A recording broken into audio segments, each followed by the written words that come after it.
You can't tell them where you're going to end up until you trotted down these rabbit paths and find out where they lead you.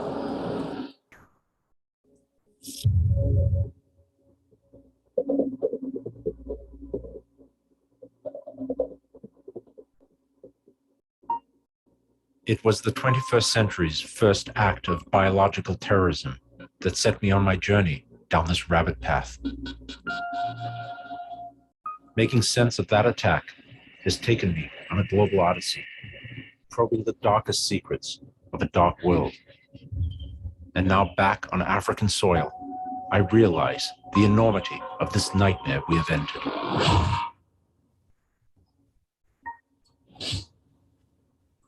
If my travels are teaching me one thing, it is this. When it comes to bioterrorism, the terrorists are not who you might expect.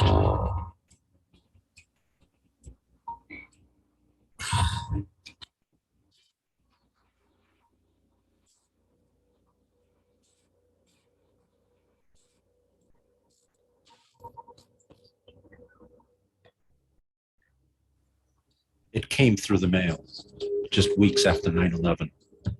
New terror attacks, first in Florida, then New York and Washington.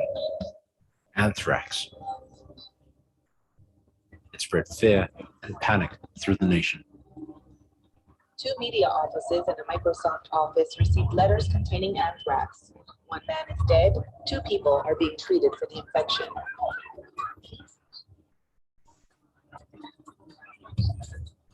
Someone had delivered mail laced with the deadly powder to the media and to U.S. senators. President Bush said he could not rule out that Osama bin Laden was behind the scare. For the first time in modern history, the United States Congress was shut down. 5 people were killed, 22 infected. The country was filled with foreboding. If you take September 11th and the anthrax attacks on Congress, it was a 1-2 punch on our republic. And you have to remember the country was pretty jittery at the time because it was right after 9/11. People just thought we were just under siege. And so, you know, it was a perfect sort of storm that everyone was convinced that the world was out to get us, and then suddenly now we have anthrax. So it was a pretty good attack. If you think about it, the attack was against all of us, that it went into the mail system, so that means it had the potential for spores to be delivered into anybody's home. Everybody remembers the horror of the Twin Towers, but the anthrax attacks all but disappeared from public consciousness. The 5 victims were buried. Bob Stevens, a Florida tabloid photo editor. New Jersey U.S. postal workers Thomas Morris and Joseph Cassine. Ottilie Lundgren, an Oxford, Connecticut grandmother. And Kathy Nguyen, a Vietnamese nurse from the Bronx. But as a journalist, I couldn't understand why the larger story of anthrax had also been buried. I watched as the FBI's investigation, one of the largest in its history and codenamed Amerithrax, stretched across 6 continents.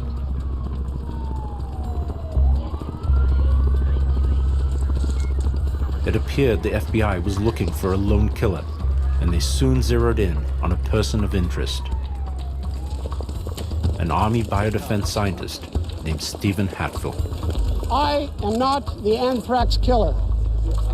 Charges were never laid, yet Hatfill continued to be harassed by the FBI and hounded by the media. I object to an investigation characterized, as this one has been, by outrageous official statements, calculated leaks to the media, and causing a feeding frenzy operating to my great prejudice.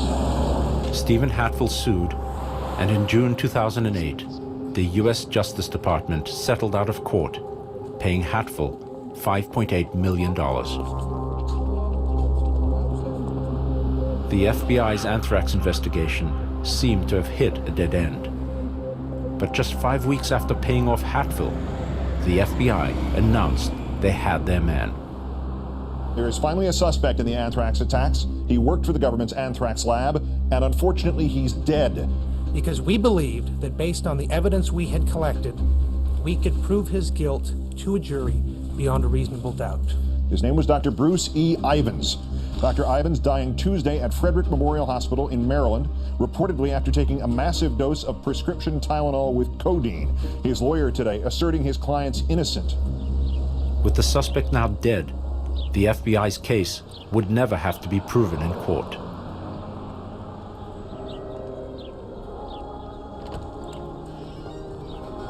As Bruce Ivins was being remembered, the FBI said it was closing the case. Yet instead of putting the anthrax attacks to rest, it raised new doubts.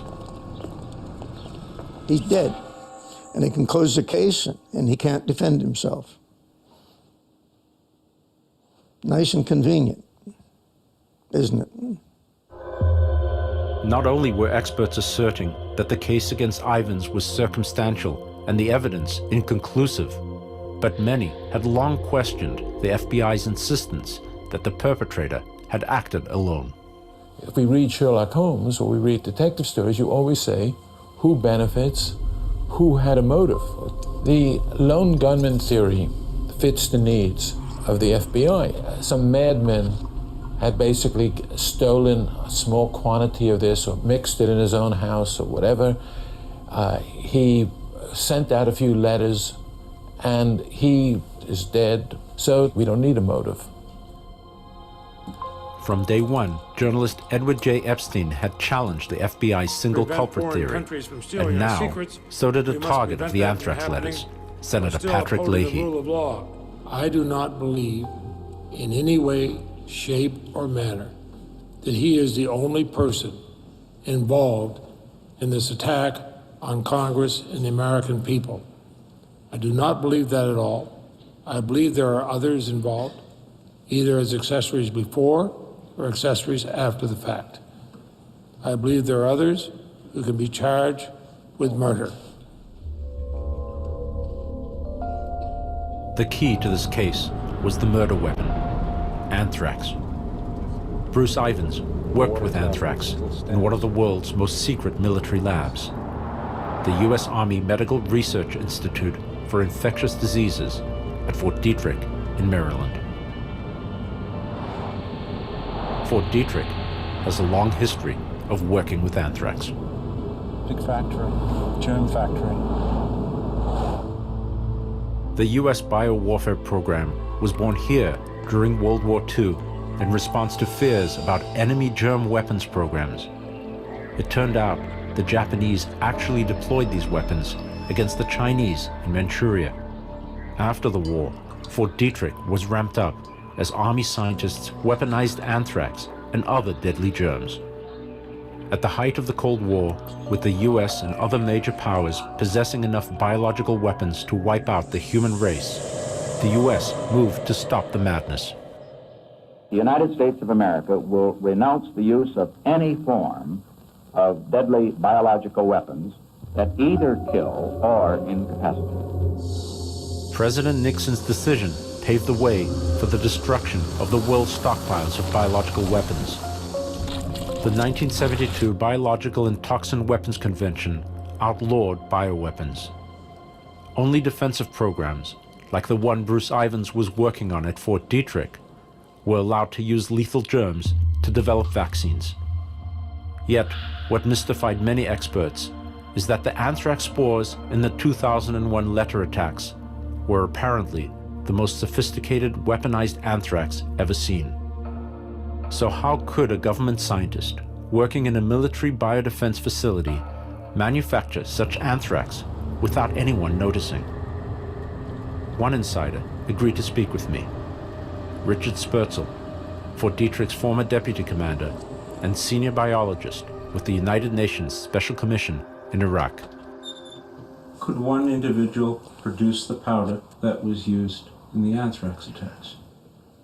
I'm fully convinced, as are other experts, not alone by any chance, that Dr. Ivins could not have done this with the equipment that he had. The material that was in the Dash and Leahy letter, according to FBI releases, was 1.5 to 3 microns in particle size. This was super sophisticated. To get 1.5 to 3 microns mass median diameter is phenomenal. I contend that that kind of powder could not be made at Fort Detrick because they don't have the equipment necessary to get down to that particle size with that kind of a refinement. It readily floated off the slides when they tried to examine it in the microscope. That gave it a tremendous dispersibility. It has been reported the spores were individually coated with a substance called polyglass, which essentially tightly binds silica to each spore. But that's a crucial point because that's what made it so dangerous. There's been nothing in the spores to make them work. All right, hopefully that gives you enough of a teaser of the Anthrax War documentary by Bob Coen. I'm Sean Stone. I'm a filmmaker and a media host. I've done a few documentaries and most recently a docu-series called Best Kept Secret on Vimeo On Demand, Iconic, and also it will be on Spear TV, which is now streaming Anthrax War as well. I'm joined by an amazing panel, starting with Bob Coen, who's, as I mentioned, you just saw the opening of his documentary Anthrax War from well over 10 years ago now. He's a filmmaker and journalist whose award-winning work has been broadcast on CNN International, National Geographic, and PBS.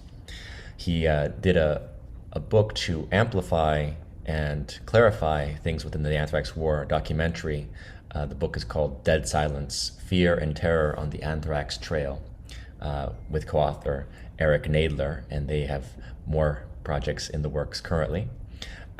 We also have on the panel David Meiswinkle, a U.S. attorney, former executive director of the Lawyers Committee for a 9/11 Inquiry, and he is an International Investigative Commission. He's a member of the International Investigative Commission on Truth in Elections.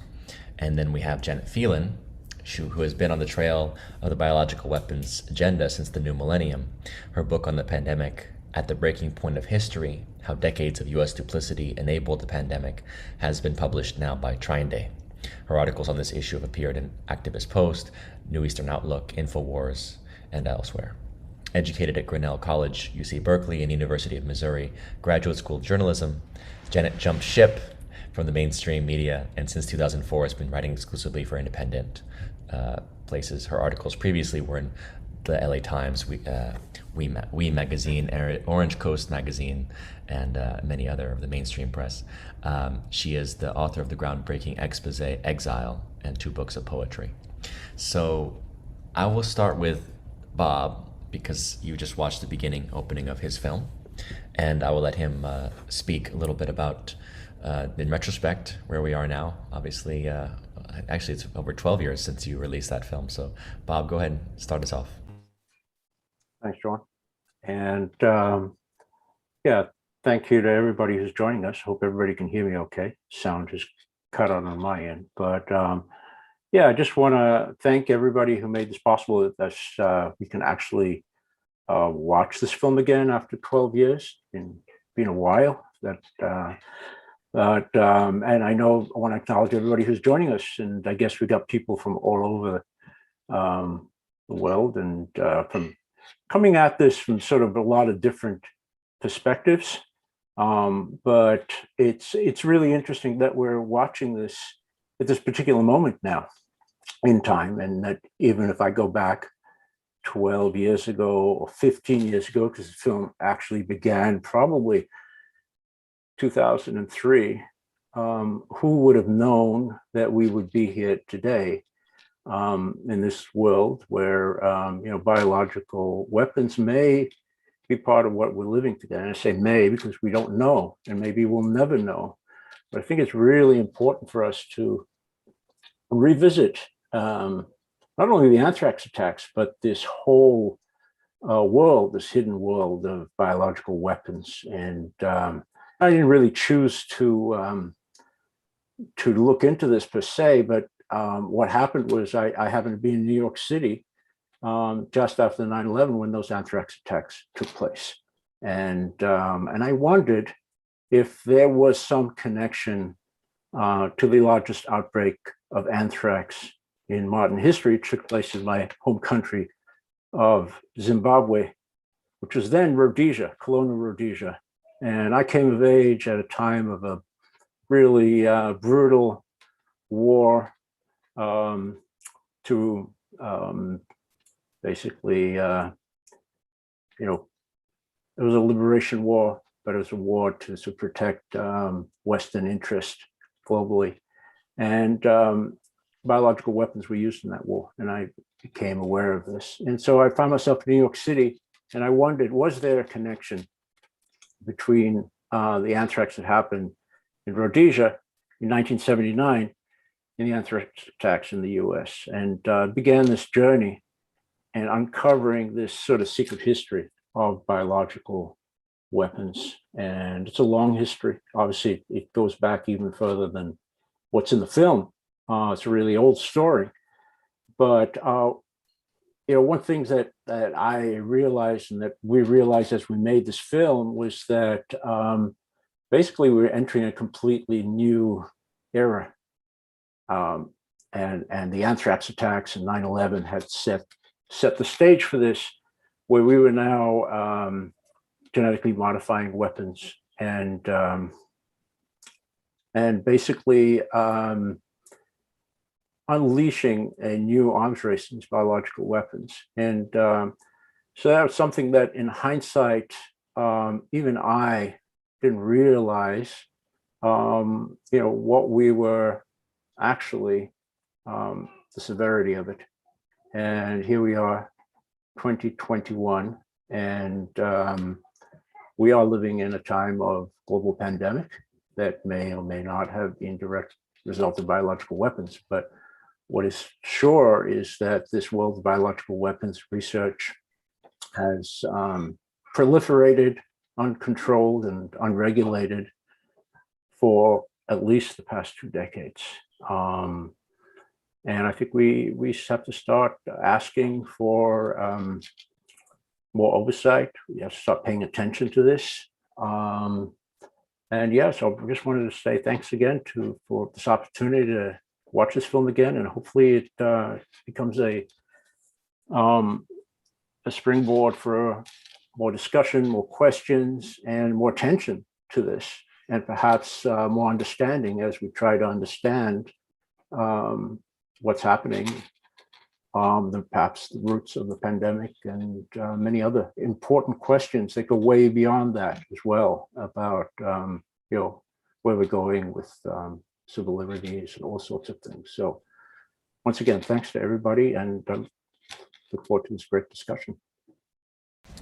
Fantastic. And so we'll have that discussion. First, we will go to Meryl Nass. I believe Meryl is available. She is a board-certified internal medicine physician who has given 6 congressional testimonies, testified for legislatures around the country, as well as in Canada. She is consulted for the U.S. Director of National Intelligence, the Government Accountability Office, the World Bank, the Cuban Ministry of Health regarding the prevention, investigation, and mitigation of chemical and biological warfare and pandemics. She was the first person in the world to investigate an outbreak and prove it was due to biological warfare, publishing her results in 1992. So if Meryl's there, please join us. Hi. Can you Hello, hear me? Meryl. Yes, we got you just fine. Go ahead. Tell you're up. So I'm not sure what you want me to talk about. Oh, I was told that you had some commentary that you wanted to offer in terms of the Anthrax War documentary, and essentially what we know about that strange, mysterious event back in the 2001, 2002 time period.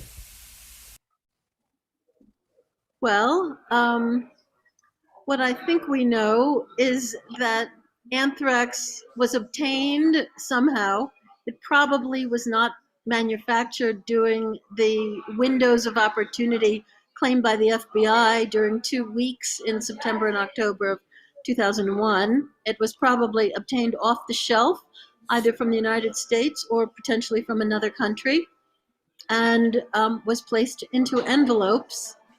And it was suggested by the fact that tape was used to seal the edges of the envelopes, but not the rest of them, that the people who planned this and carried it out were not aware that the pores in paper and envelopes are much larger in size than anthrax spores. And so the anthrax leaked through the envelopes and the paper they were enclosed in. They were actually put into pieces of paper which were folded up in a old pharmaceutical fashion and then put into envelopes. And the 5 deaths were all, I believe, due to the escape of anthrax from those letters.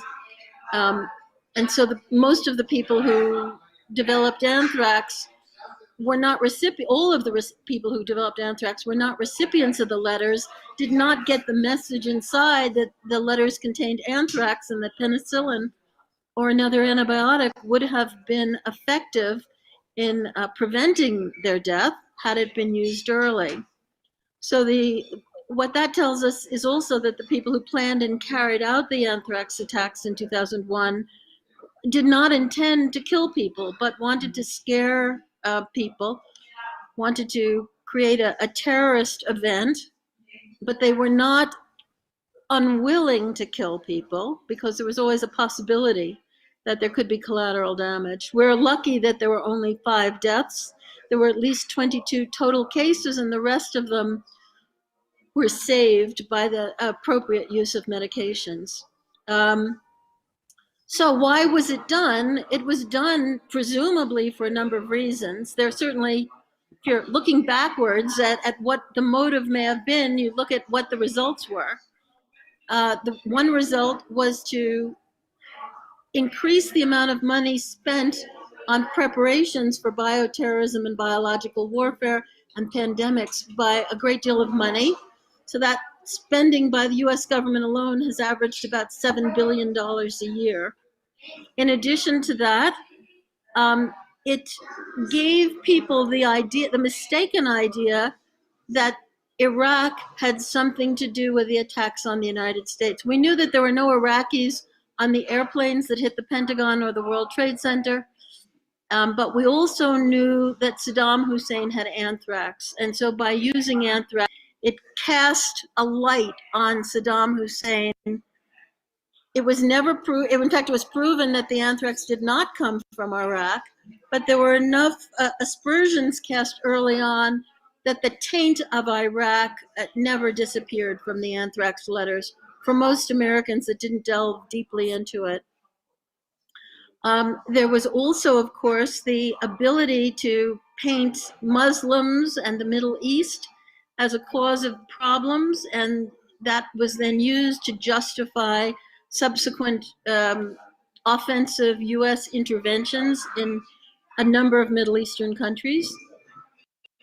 And it helped pave the way for the Patriot Act. So after the Twin Towers had been demolished and the Pentagon was hit, that apparently wasn't enough to convince all the Dems in the Senate that they needed to immediately pass the Patriot Act, even potentially without reading it.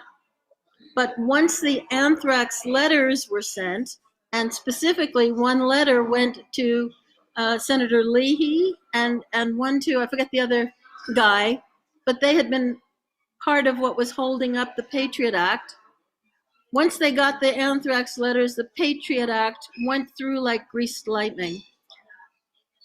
Since all of those 4 potential motives benefited the US deep state, the military-industrial complex, one can easily make an assumption that the attack problem came from the US deep state.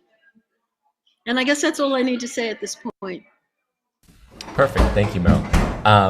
We're going to go to journalist Jeremy Kuzmarov for a moment, just to see, he has a question, And if Jeremy's here, just go ahead and ask your question. I know you have a hard out in 30 minutes. I undertook research on the Frank Olson case. So, just as far as the development, and I think director, Robert raised some excellent, points, as far as the issue of transparency and scrutiny and where these programs can lead. And I mean, the history, it's a really, dark history, as far as the history of Fort Detrick, which, your film touches on, and the horrible things that they were doing there. Even the animal testing, I mean, the way they were inhumanely, testing it on animals, which is a separate issue in some ways, but it just relates to these just horrific experiments that kind of has almost shades of Nazism. And I mean, they were using Nazi science. I think the U.S. biological warfare program was developed with the assistance of Nazi scientists that were recruited under the Operation Paperclip. And, Frank Olson was, started to have misgivings about all this. And I mean, it's believed that, Olson was in Korea and that the United States used, the Australian journalist Wilfred Burchett exposed that the U.S. government had used biological warfare in Korea during the Korean War. And Olson knew about this and was in Korea with Dr. Sidney Gottlieb. And they had also used Japanese scientists who developed biological warfare in China in World War II and committed horrendous abuses. As General Shiro Ishii, who's a Class A war criminal, was rescued by the U.S. deep state, and actually visited Fort Detrick and gave lectures, and they got all his notes. And then Olson was ultimately murdered. They told the story that he was given LSD and jumped out of a building, but that was just a cover story. When the family did an autopsy after the mother died, they found that he had been struck in a blow to the head, and that was the cause of death. And there's no way he could have jumped out of the window. He would have to run through the whole hotel to crash through that glass. And he was killed because they were worried he was going to speak out about this. So this is, I think, just to get that point Robert was making about this dark history and dark aspect of our government. And, they use national security to justify, Nazi-like behavior. And it's up to the citizenry to shine a spotlight like you're doing. And this seminar hopefully could help, beginning to shine a spotlight on these kind of terrible programs that are just, completely inhuman and approach the level of Nazism. And citizens, we have to stand up against that. And we see how it could be used, with the 9/11 as part of this elaborate plot to strike fear in the public and killing innocent civilians. And these are, dark, nefarious forces that have to be exposed, and regular people have to fight against. So that would be, a point I can make today. And yeah, I'm happy to participate in the discussion. And yeah, my article was published in Race, Class, and Corporate Power. If anyone's interested, I can send it to them. But there's also the documentary by Errol Morris that publicized the Frank Olson case. So although he didn't get that much into what Olson was doing, he got into kind of exposing how he was murdered, but he barely addressed what Olson was exposing, the biological warfare program. Absolutely. Well, thanks for being here, and you can stick around as long as you can, Jeremy, and feel free to ask questions. What we'll do is we'll go to David first.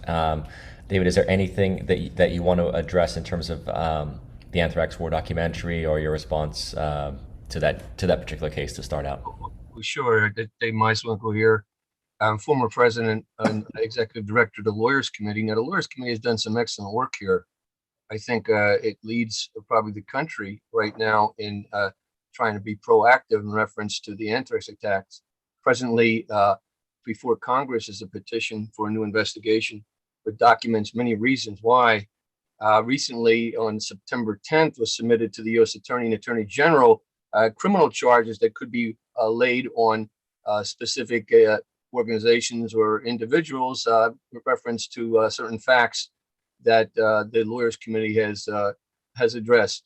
What I'm going to do is just to give you a bullet presentation of some of the FBI complicity in obstructing the anthrax attack investigation. Now, you know, eventually Bruce Ivins was chosen as the unfortunate scapegoat. And the lawyers committee took a position, and of course I took a position also, because I looked at the facts that he was an innocent man, that he was, as I said, a scapegoat, that for many reasons. And as Merle pointed out, this impacted us as far as our country as the U.S. Patriot Act, which was then hurriedly pushed through, already written, which curtailed severely our civil liberties.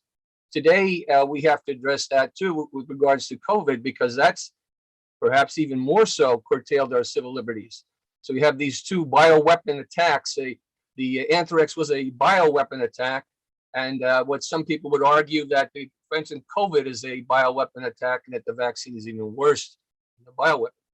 But that would be getting off the point right now as far as the FBI complicity in obstructing the investigation. The FBI knew early on in the investigation of the anthrax layer attacks that USEMRID, that's the United States Army Medical Research Institute of Infectious Diseases, and their scientists dealt only with wet anthrax spores, and that the murder weapon was energized dry anthrax spores, and that USEMRID scientists did not have the equipment or the skill and knowledge to produce the sophisticated weaponized anthrax. So right from the beginning, where they single out and they try to single out the USEMRID scientists for Dietrich, and they create a state of fear amongst them, because now they're all possible suspects. They're not supposed to talk to each other, etc. They knew from the beginning that this was a sophisticated bioweapon. FBI, through its consultant Battelle, tried to significantly play down the energetic and advanced nature of the anthrax used in the attacks, and had a major blowout with the Army scientists. The scientists at Fort Detrick said it was really energized. Battelle comes in, brought in by the FBI, said, no, it's 10 times less energized than what you're saying, even though the stuff is coming out of the vials and it won't stay on the plate when they try to take a microscope to it. It's so energized, it's alive. It's like, it's just super. The FBI admitted later to the advanced weaponized nature of that killer anthrax after a number of anthrax deaths and Attorney General Anscroft's involvement. But by 2003, they began to backtrack, asserting that the anthrax was less processed and less sophisticated and had no additives to make it more dispersible. Well, it had lots of additives. The FBI lied when it claimed that Bruce Ivins alone controlled access to the alleged murder weapon. RMR-1029 flask was contained the 4 fingerprint morphs in a composite of spore solution coming from Dugway. Dugway would send the anthrax to Fort Detrick or USEMRID, and Ivins would get it and put it in a flask called RM-1029.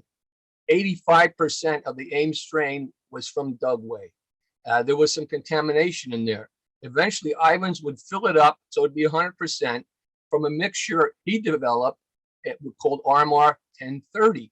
That was tested by the FBI. It had none of the additives. You'll see that some of the had none of the morphs, in other words, and other things that were involved. We talk about B subtilis, which is really a Dugway ingredient, not found in Fort Detrick, but found in Dugway.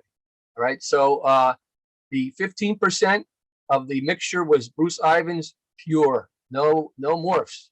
85% of the AIM strain came from Dugway. That's where the morphs were.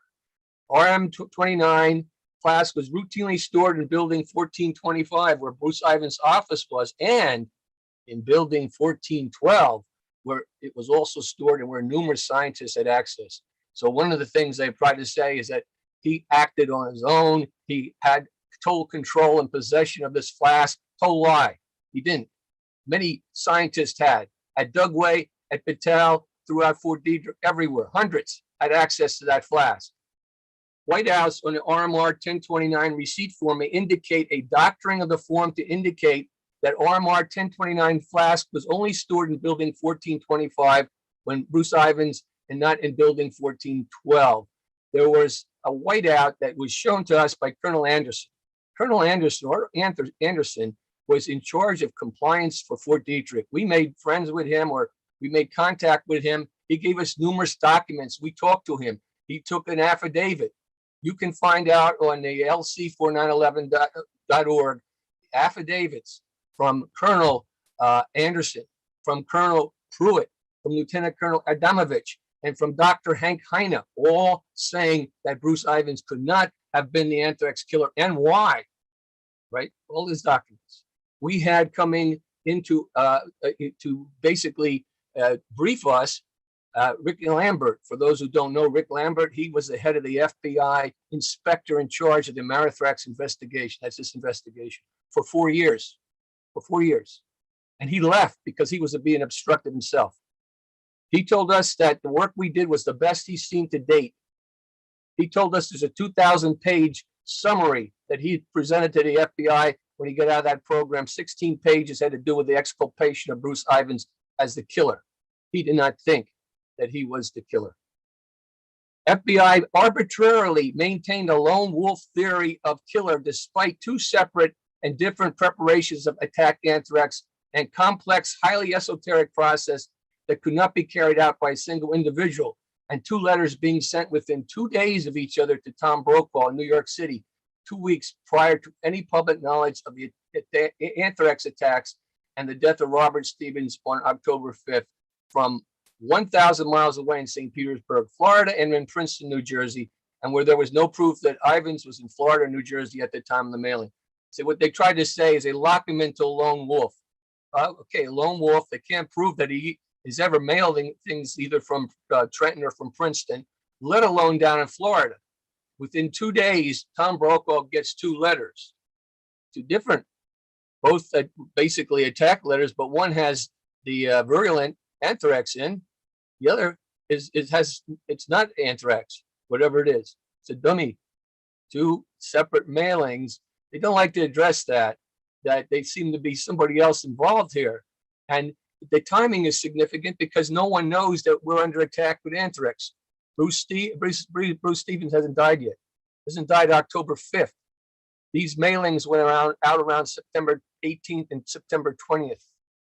There was a foreknowledge there. FBI repository of Ames anthrax samples and elsewhere was likely incomplete. In other words, the FBI said, send us your Ames. There's no kind of enforcement all across the country. They eventually got 1,000, I think 98 or 89 samples of Ames. There was no FBI oversight enforcement of what agency was giving samples or destroying samples and who could have been giving samples.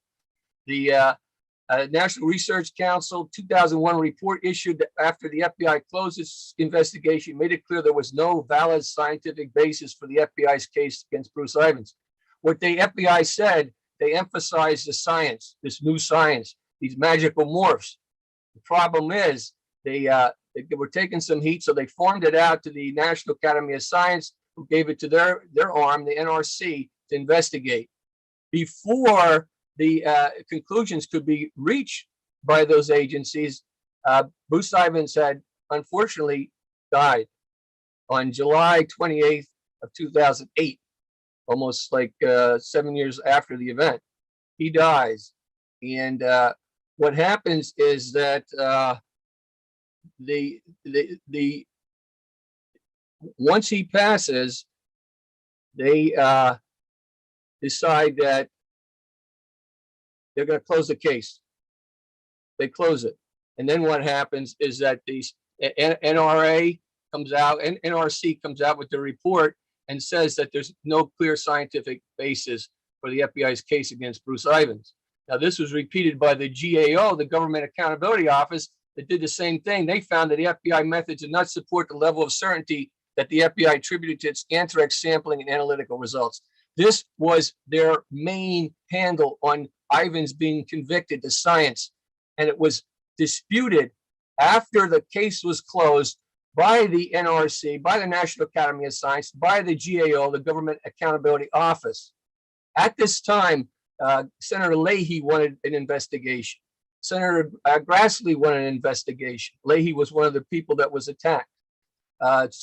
Congressman Nadler wanted an investigation. Rush Holt from the Princeton area wanted an investigation. The New York Times wanted an investigation. The Washington Post wanted an investigation.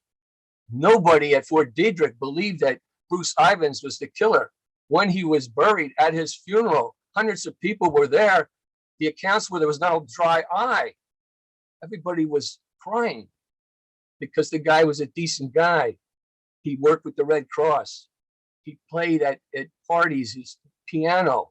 He was a jokester. He had stilts he would wear, big stilts that he would walk around in. And he was a dedicated person there. He'd been there. He was trying to help the FBI locate the killer. And then they turned it on him.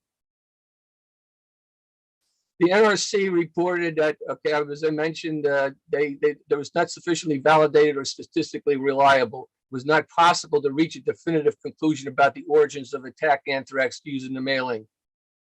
And this represented the weakest level of certainty, did not eliminate the possibility of there being no relationship at all to the RMR 1029 flask. The first wave of anthrax letters contained B subtilis. Now, this is important. The FBI says that the smoking gun is the 4 morphs. There's about 4 or 5 smoking guns here. And as I said, the flask contained the 4 dancing morphs, and that they had that flask, hundreds of scientists had access to it. But what else was in that flask that was maybe significant? You can zero in. It had B subtilis, which is a simulant. And the D subtilis was contaminated the Douglas Proving Grounds. They had a routine problem with it in the fermenter. And this is what was a problem when 85% of the stuff, the anthrax that was received by Ivins, and he would have had to purify it with his own stuff. It was the B subtilis. Where did it come from? It came from Doug Way. The second wave of anthrax letters contained silicon, and Ivins did not have the expertise, skill, or equipment to make these anthrax letters. However, Battelle Memorial had access to silicon, and both Battelle and Dugway had the skill to produce the anthrax attacks letters, which required original culture to be incubated, spore pellets collected with a centrifuge, and dried by a proprietary azeotropic method before an amorphous silica-based flow enhancer is added to turn the otherwise sticky spores into an aerosol, after which the material had to be passed through a series of ever finer mesh screens that are activated by pneumatic vibrator. They had none of that equipment at Fort Detrick. It's very sophisticated equipment. You talk about the science, you need a team of people to do that. What they were trying to do is Ivins did that within a week. Between September 11th and September 18th, he manufactured this incredibly sophisticated anthrax, 2 different types actually.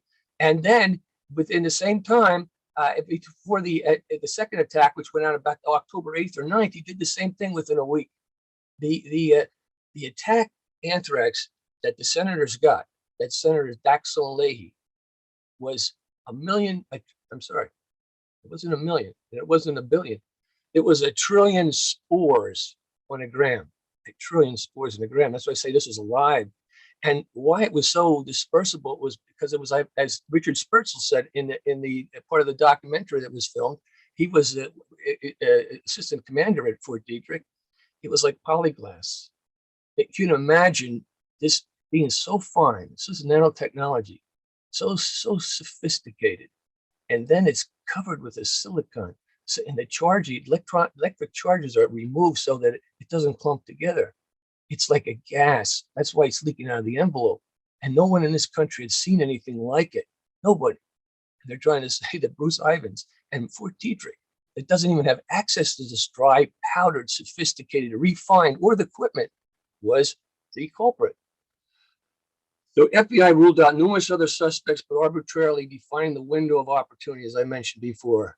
Now, the Leahy anthrax, when they do like their own DNA on it, as far as a carbon dating, that has a life of, it could have been made anytime within the last 3 years. And as Merle Nass pointed out, it could have been taken off a shelf. All right, very easily it could have been a team that took it off a shelf somewhere. Who knows where the shelf was? It was already manufactured and then put in envelopes by experts. You had to be expert because the stuff was so volatile. When they took Daxel's stuff to Fort Detrick, they gave it to one of their top scientists, and it contaminated 12 people. We had one of the scientists address us, the lawyers committee. He told us about it. And the head scientist was so upset about having it, he ran into the bathroom, took bleach and snorted it. Snorted bleach because he thought he was being contaminated with this stuff. This is very bad. It gets into your lungs. Bruce Ivins passed the polygraph test. And then what the FBI say, he must be skilled in some way to fool us with the polygraph machine. And they made him take another one.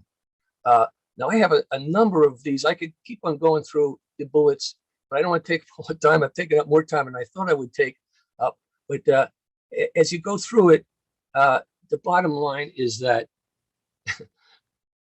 the FBI says they could have went in court and found him guilty, Bruce Ivins. They would have been embarrassed to even take it to court. A good attorney would have tore them apart and would have turned it on them. They were the ones that obstructed. The FBI should be held to account. They were hiding. When you take this up, the evidence up, it goes up to sophisticated laboratories. It had to be up to the level of Battelle and or Dugway. Battelle at that time was doing 3 top secret classified experiments with anthrax, with Battelle, the anthrax. And there was a program called Jefferson, I think it was called Bacchus, and one was called Clear Vision. And these were all, like you say, gain of function with the COVID. There was gain of function. That's why I went to Wuhan. What was this all gain of function? It's all illegal. It's illegal. Back in 2001, that's 20 years ago. So I'll cut it off here, but I could talk another hour on this. Thank you for the detail. And actually, what you're saying about the FBI is very interesting. Obviously, we've learned more and more about the deep state in the recent years, and who was the head of the FBI at that moment was Robert Mueller. So his culpability in this investigation, I think, cannot be ignored. And we can get into that question later, perhaps, in the conversation. First, I want to get to Janet Phelan. I know Janet's got a little bit of a cold, so she made a video that she'll present to us, and then we can go ahead from there. She can follow up on the video.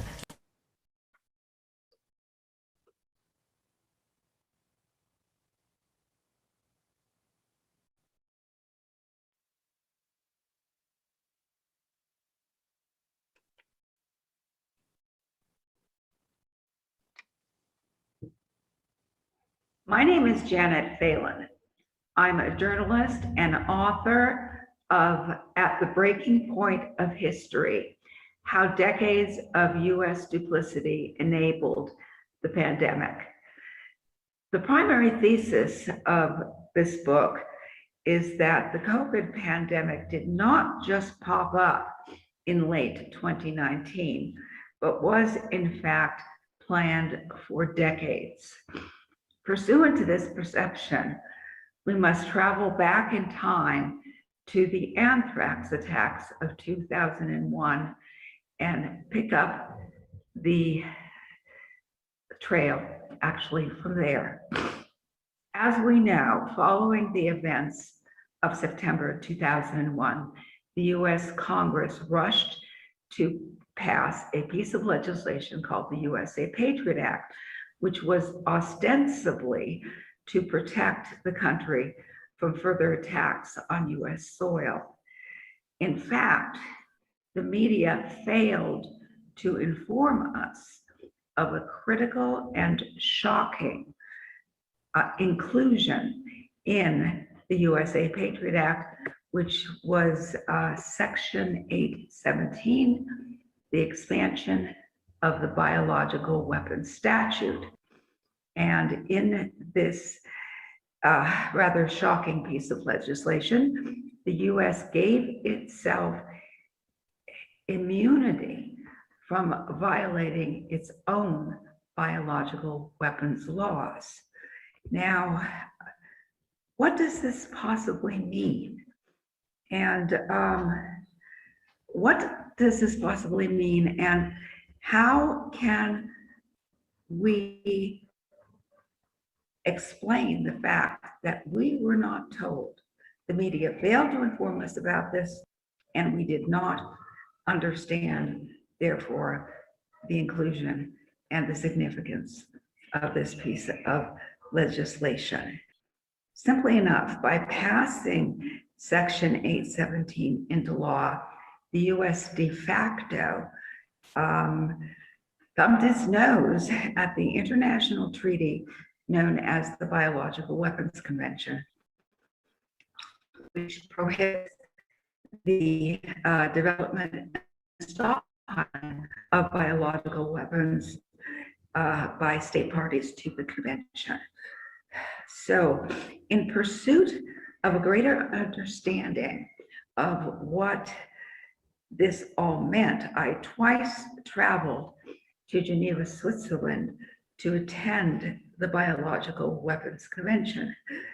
There I learned that the US did not, as part of its obligations under the Treaty Accord, advise the members of the Biological Weapons Convention as to this problematic change in US domestic law, as the US is actually mandated to do so by the terms of the treaty. In fact, far from it. The United States actually actively lied to the convention at large as to the nature of the US's domestic biological weapons legislation. But the lies don't stop there. It is 20 years since the initiating event of the Anthrax attacks. We have seen in the intervening years where the US has been caught red-handed mailing out live anthrax to hundreds of labs worldwide, and has then attempted to explain away its behavior by some clearly inadequate gobbledygook about Dugway Proving Ground's failure to properly deactivate the live anthrax. As you will see in my book, that's clearly not the case. And it gets worse. As fully documented at the breaking point of history, we now have at least one, if not two, covert pandemic delivery systems which have nothing whatsoever to do with the coronavirus, but can serve to equally well kill off untold numbers of citizens while obscuring the truth of the deployment of said pandemics delivery systems from any form of public oversight or acknowledgement. As a journalist, I am firmly rooted in the concept that the truth shall set us free, and that lies will serve only to further enslave us and destroy us. I would therefore like to extend my warmest thanks to Bob Coen, Sean Stone, and others involved in this project for inviting me to present today. Thank you very much.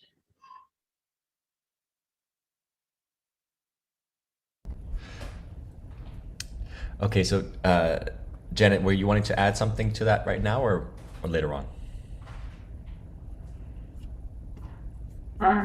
Right, well, I think it's a good starting off point. There are numerous other issues that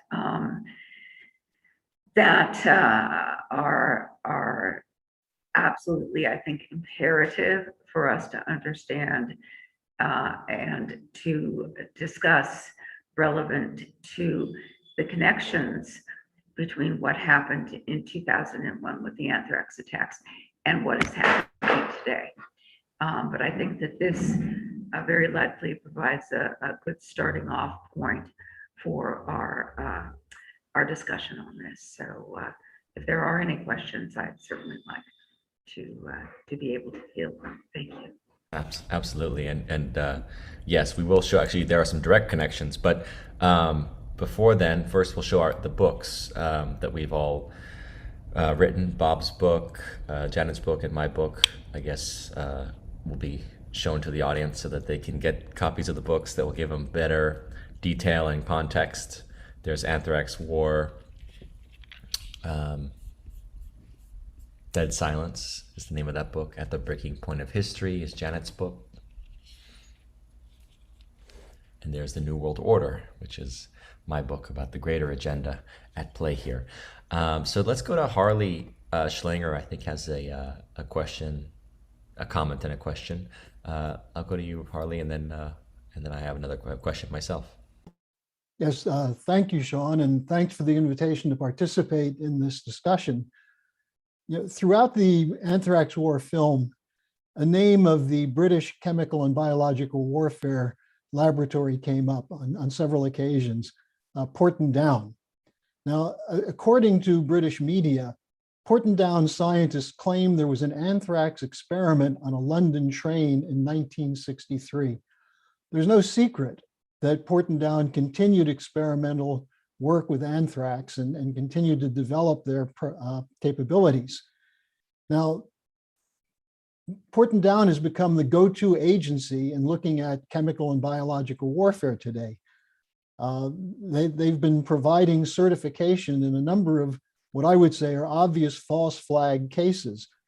For example, the 2013 sarin attacks that were attributed to the Assad government, the Skripal affair, which was attributed to the Russian intelligence, the use of Novichok in the Navalny affair, which is almost comical in the way it was described, and the cover-up that was involved. It's also clear, as someone brought up earlier, the attempt to blame Iraq, that there was a leading British effort to launch a war against Iraq, which included the original Dodgy dossier, which was produced by MI6, which claimed Iraq had weapons of mass destruction. Now, given this, I'd like to know from Robert, if in working on this project, did you look into the possible role of Porton Down in the 2001 attack, either in producing the anthrax that was used in the attack or the cover-up of the attack? Yeah, thanks for that question, Harley. I mean, the film, you know, one of the things we did, obviously we were looking at Porton Down, very important place, as you point out, and crucial in the whole history of the development of biological weapons. Why we were interested in looking at Porton Down was twofold. First of all, they were one of the recipients, one of the labs had received the AIM strain from the US and had been working with it for a long time and had been, you know, sharing it back and forth, and probably with other places. But of particular interest to us was the death of the head microbiologist of microbiology at Porton Down, their top scientist, who was the top UN arms inspector, and that was David Kelly. And as you know, just reminded us about the dodgy dossier that MI6 provided, which basically became the blueprint, you know, the justification for the invasion of the war in Iraq, you know, at the start of the war in Iraq, these 2 decades of endless war, global war on terror that we've been living. And that dossier, you know, basically was leaked that, you know, that somebody high up in the government had said that it had been, to quote, sexed up. And it soon was revealed that that person was David Kelly. And David Kelly had, in fact, tried to even go back to Iraq and was just before the war, and when all this evidence was being provided and was prevented. And David Kelly ended up, once he had been exposed as the leak, was brought before British Parliament, and then was found dead in the woods, committed suicide. So he was central and a guy who was right at the middle of this hidden secret world of biological weapons. And so we're really interested in not specifically looking and following at that forensic trail, although we were looking at the forensics in terms of the forensics gave us a way of looking at, you know, what to follow, following the AIM strain, but really sort of David Kelly unlocking the secrets of this world that spanned time, generations, has been going on for 50 plus years, and geography. This happened, you know, America, the United Kingdom, Canada, were all working together. And of course, this stretched over to South Africa, and we got into the secret program, the apartheid regime, Project Coast, which Kelly had, had actually had contact with. So yeah, we looked at Portendown. We actually traveled there. We weren't allowed inside. We got into some other military labs, but we were prevented from filming. In fact, we were detained while filming on the outside on public property. But Portendown, very crucial part of this history and this continued research. So sorry for the long-winded answer. And Harley Schlanger, I forgot to introduce, what is part of Executive Intelligence Review. And it's funny you mentioned the dodgy dossier that the British had created in regards to the Niger yellow cake, right? That whole conspiracy that Saddam was trying to get yellow cake to enrich uranium for nuclear weapons. And then, of course, 15 years later, or less than that, 14 years later, the British agent Christopher Steele gives us the dodgy dossier that helps to create the whole Russiagate. The British are always present, much more than people realize. But one other person that's interesting to connect to the present day, I have to ask about, is Steven Hatfill. Dr. Steven Hatfill is actually, to this day, one of the associated with the frontline doctors who are basically exposing the lies around COVID, advocating for treatments that have been suppressed in the United States, and at the same time calling into question the efficacy and safetiness of the vaccination. And I wanted to ask Bob, so remind us who Hatfill was and why he was originally under investigation.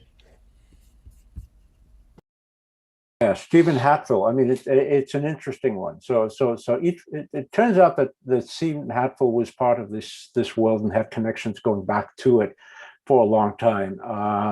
He had spent his early years when he was a teenager, an early sort of young man, a medical missionary in then Zaire, which is present-day Democratic Republic of Congo, and had to be airlifted out. Some very strange story. But then he showed up in my home country of Zimbabwe when he was still Rhodesia as a medical student, and there was some evidence that he was involved or connected to their very crude but early biological weapons and chemical weapons program that was a crucial part of that war that was being waged against African nationalists, and then that ended up being transferred over to South Africa and becoming Project Coast, much more sophisticated. But Steven Hatfill was named as a person of suspect by the FBI early on, and his name was leaked. I don't think he was ever officially charged, but basically sort of harassed by the media, by the FBI. And then he came back and sued them, and they settled out of court just before the FBI said that they'd gotten Bruce Ivins, and he was the man. They settled with Steven Hatfill for $6 million. What's interesting, I haven't really kept up with Hatfill, but it does look, besides his work with frontline doctors, he's involved in some really sort of interesting medical work with sort of special forces type training and medical work in all kinds of places in Africa, and has got a boat, a high-tech laboratory boat. Very interesting stuff that Hatfill is involved in. But yeah, he's a fascinating character. We touch upon him in the movie, but don't go into much detail. You can get a bit more. There's quite a bit more of him in the book. So I urge everybody to go read the book, and it's got a lot more on that we weren't able to get into the film. Excellent. Yes. Jeremy, did you have another question, follow-up question you wanted to do before I go to the audience's questions? I think you can go to the audience's questions. Okay, great. So there's this company called Emergent Biodefense, which I think Bob's film mentions, but also Janet Phelan's book talks about, as well as Dr. Meryl Nass is familiar with it. So maybe I'll go to Dr. Nass, if you're there, if you want to start by weighing in on who this company, Emergent Biodefense, is.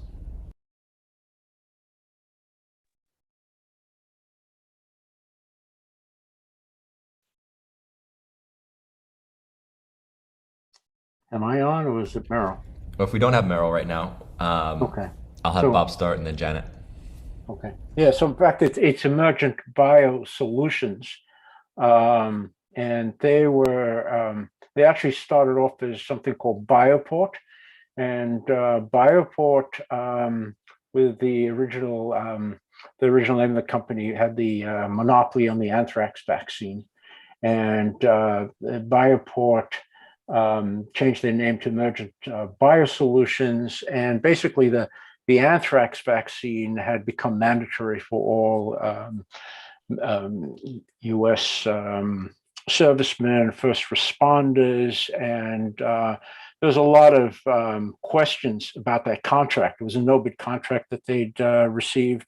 And there's also a lot of questions about how that company came to be. It was founded by a Lebanese American businessman who was connected with the former chief of staff, Admiral Crowe, I believe, who formed it and was able to buy off a state-run vaccine facility in Lansing, Michigan, before turning it around to Bioport, which became Emergent Biosolution. But long story short, the stock, their stock, Emergent Biosolutions, has become one of the big biotech companies. And even up until we were making the film 2008, their stock was just going through the roof on the anthrax vaccine, which they have monopoly on. And interestingly enough, they have continued their work and are one of the manufacturers of the COVID vaccine. And they came into attention fairly recently, past couple of months, where they had production problems with a huge batch that ended up being exported around the world of, I believe it's the Pfizer vaccine that they're manufacturing that was contaminated. So they've had a lot of issues. So that's Emergent Biosolutions, the name of the company. That's a quick thing. More in the book as, yeah. Yeah, and then I'll just, before I go to Janet to weigh in on it as well, it's interesting that you mentioned the anthrax vaccine, which had so many reactions. In fact, if I wish Meryl was here, because if I recall, there was a GAO report saying that up to 85% of the soldiers that got the anthrax vaccine had adverse reactions to it. It was really dangerous vaccine. So, absolutely.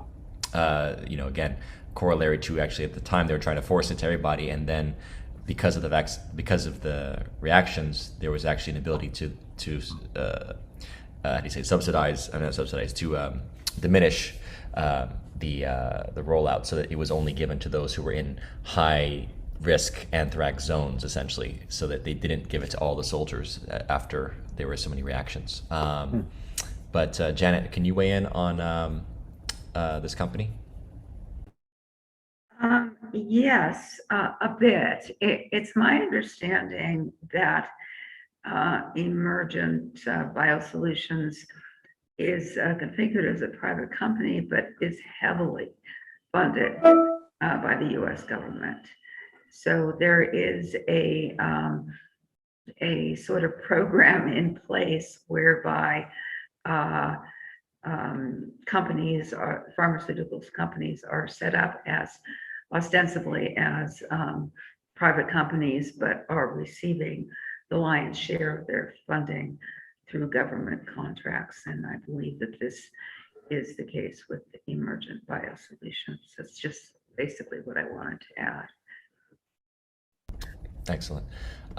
In terms of Dr. Walter Bassoon, Bob, in terms of he was called Dr. Death, and you knew of him, you would have had I don't know when you found out about him, but growing up in Rhodesia, as you did, now Zimbabwe and South Africa, he was basically infamous for developing this sort of biological weapon that was meant to target DNA of Black people. I guess that was the intention, right? It was meant to target specific DNA and become a weaponized virus, against Africans. So, in terms of how you were able to get access to him, first of all, to get the interview, how did that come about, and then talk about what you've discovered in terms of beyond just South African government, or not just the South African, I should say, the governments that he worked with beyond those immediate governments in South Africa, what did you find in terms of perhaps more of the international coalition or networks that would have been working with Dr. Bassoon? Yeah, Voda Bassoon was a fascinating guy, and Project Coast, that secret program the apartheid regime had with 200 scientists and headed by Voda Bassoon. Nobody knew about that program. It was so secret. Nobody had heard of Voda Bassoon until the Truth and Reconciliation Commission. You remember just after the end of apartheid, 1994, where the commission basically would give amnesty to former security people in the security forces and of the apartheid regime, and victims as well. And one day a scientist walked in. He said, I was part of the secret program. And then more scientists came in, and they finally got Voda Bassoon, and they called him up, and he said, I'm not going to talk. Ended up raiding his place and his house, and found a lot of documents. A lot of this was actually, we only know a small bit of what was in those documents because they were classified, and a great number of those documents were never to be made public because the quote, the contents are too horrific to ever be made public. But anyway, Voda Bassoon, he's still a practicing cardiologist in South Africa. He was put on trial for 3 years, and basically he headed this very sophisticated program, Project Coast, 200 scientists working for him, and they had connections all around the world. Not only did he travel to and visited all the top biolabs, Portendown, Fort Detrick. David Kelly had connections with him. They had safe houses in the UK, in London, in Switzerland. It was a very, very sophisticated operation, and basically we know some of what Project Coast was involved in. We know that there was cooperation with the United States. There's a famous case of Larry Ford, who was a U.S. gynecologist, but who was freelancing, for Project Coast, traveling back and forth, and who had connections with the intelligence services here in the United States, and was moving all kinds of germs between the two. So it's a very, very sophisticated operation. A lot of it got the documentation, and the stocks were supposedly destroyed at the end of apartheid. But just after the anthrax attacks, some South African scientists who used to work with Bassoon basically approached the Americans and said, "We've got sophisticated anthrax and all kinds of germs that we want to offer to you to help your investigation." And that's a whole other story. But Voda Bassoon had never spoken to any had never sat down for an interview. It took a long time, years actually, for me to get him to sit down and do this interview. And in some ways, I kind of appealed to his ego and got him to actually tell us a lot, but he always knew where to draw the line. So, and I think that one of the reasons why Voda Bassoon was never prosecuted or was never indicted and jailed, or is that this guy has got a lot of insurance policies, and he has a lot of information, and obviously is well protected. But fascinating character, and a pretty chilling interview. Indeed, and I'd love to get into the genetic weapon question. But we'll get to that in a minute, though. First, I wanted to ask Meryl, if Meryl's back now, about the anthrax vaccine, because as I was mentioned while you were off, that I understood that GOA had reported the dangers of the anthrax vaccination program on the soldiers, how many adverse reactions they had to soldiers. Can you talk a bit more about the dangers of that vaccination? So the anthrax vaccine that was available and used between 1998 and 2001 was incredibly dangerous. Probably named about 10% of the soldiers who received it, though often with chronic illness, some deaths. it turned out that it had been manufactured before there was a bioport. It had been manufactured by the Michigan Department of Public Health up to about a dozen years earlier. The 11 million doses that were in storage at the facility had visible growth of bacteria and fungi in millions of the vials. There was rubber stopper material in many of the vials. They had not been properly tested. They had not undergone proper lot release procedures, and the facility had not been investigated or inspected by the FDA for many years. Instead, the Army had made a deal with the FDA saying, look, we're the ones using this anthrax vaccine, so we'll inspect the plant. You guys haven't been vaccinated for anthrax. It could be dangerous for you. So it's just for our people will take care of it. And so basically there was an MOU, a wink and a nod, and this factory produced anthrax vaccine for the Army, almost all of which was used in animal experiments until the first Gulf War, and planned by certain high-up Army physicians to create a massive military program that would create vaccines for up to 75 different potential biological warfare agents and vaccinate all our troops for them and try to create, super soldiers who could operate in a biological and potentially chemical warfare environment and still be able to be war fighters. So that was a plan. At least 150,000 soldiers received anthrax vaccine during the first Gulf War in 1990 to 1991. And it was probably a contributor to Gulf War syndrome. Of course, the military made a gargantuan effort, spent hundreds of millions of dollars to obfuscate what was really going on and what caused Gulf War syndrome. So it was never clearly determined. And then Congress said, look, the military can't do this again. You're going to have to keep better records. We want you to maintain records of every single vaccine, every single deployment, other noxious exposures that are being faced by soldiers. This is in the Defense Medical Surveillance System database, which was created after the Gulf War. And we should never see this again.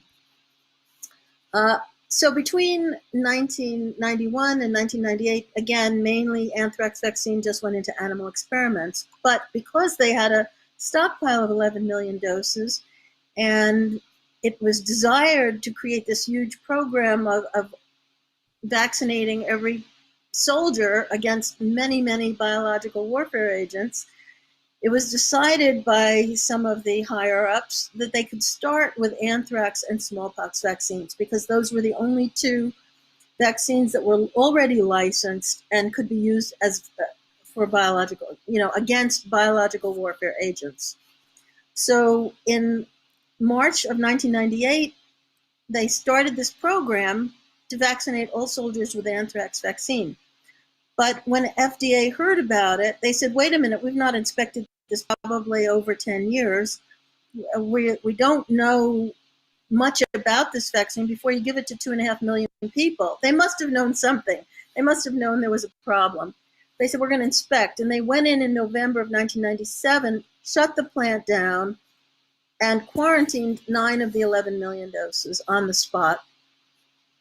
And for the next 3.5 years, did not allow the plant to reopen. Meantime, it was bulldozed. So the Army used up the 2 million doses it had, about 500,000 soldiers, and then they ran out. And FDA did not allow the plant to reopen. It was bulldozed. It was entirely rebuilt. They still didn't let it open. And the Pentagon was, and there were a number of hearings held in Congress about this dreadful company, Bioport, which later changed its name to Emergent Biosolutions, and how they couldn't do anything correctly. They couldn't make a vaccine. They couldn't rebuild the plant. They couldn't keep things sterile. They couldn't keep records. And they made enormous profits and spent most of them, on fancy offices for their CEO, and then they got into buying up other companies.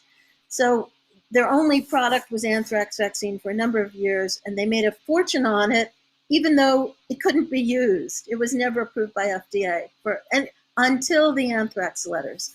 Once the anthrax letters were sent, the Pentagon's plan to stop the program, of course, ended fast. The Secretary of HHS said, we will have FDA inspect and reapprove this plant, and we will start producing anthrax vaccine. And in January of 2002, that happened. The rest is history. Soldiers have been getting anthrax vaccine ever since. In 2003, they started giving them smallpox vaccine. But the big program to make the 75 different biological warfare vaccines sort of faded away. And the quality of the anthrax vaccine that has subsequently been used, it's not perfect, it's not great, but it's not making 10% of the soldiers sick anymore. And Bioport keeps making a fortune, so they, even though they have remained the gang that couldn't shoot straight, even though they had contracts, the U.S. government has given this company unbelievable benefits. They've given them the ability to make 300% profits. They shoehorned them into contracts with 4 different COVID vaccine companies. So you think you're getting a Johnson & Johnson vaccine? No. You're getting a vaccine that Janssen, which is a division of Johnson & Johnson, designed, but all of the product to be used was going to be made by the anthrax vaccine manufacturer. It was probably going to be labeled Janssen & Janssen, but Emergent Biosolutions was where it was coming from. And again, they failed a whole series of FDA inspections. FDA did not allow them to ship any of the product. They had to throw away something like 100 million doses. They were attempting to make an AstraZeneca vaccine in the same factory. That didn't work out. They contaminated each with the other. Other companies had to take over some of their contracts, and the Dems decided to investigate because there was the Assistant Secretary of Health for Preparedness and Response. The biological warfare under Trump was Robert Kadlec, a former military officer, former doctor, and he had been a partner of the founder and CEO of Bioport Emergent Biosolutions, Fuad El-Hibri. Kadlec had given billions of dollars in contracts to Fuad El-Hibri, such that Emergent Biosolutions, despite all their, become the largest contractor for the Assistant Secretary. So anyway, the Dems got interested in investigating him and making Trump look bad. They held a hearing, started that process. Emergent did not supply the documents Congress asked for. And what happened next is classic for this company.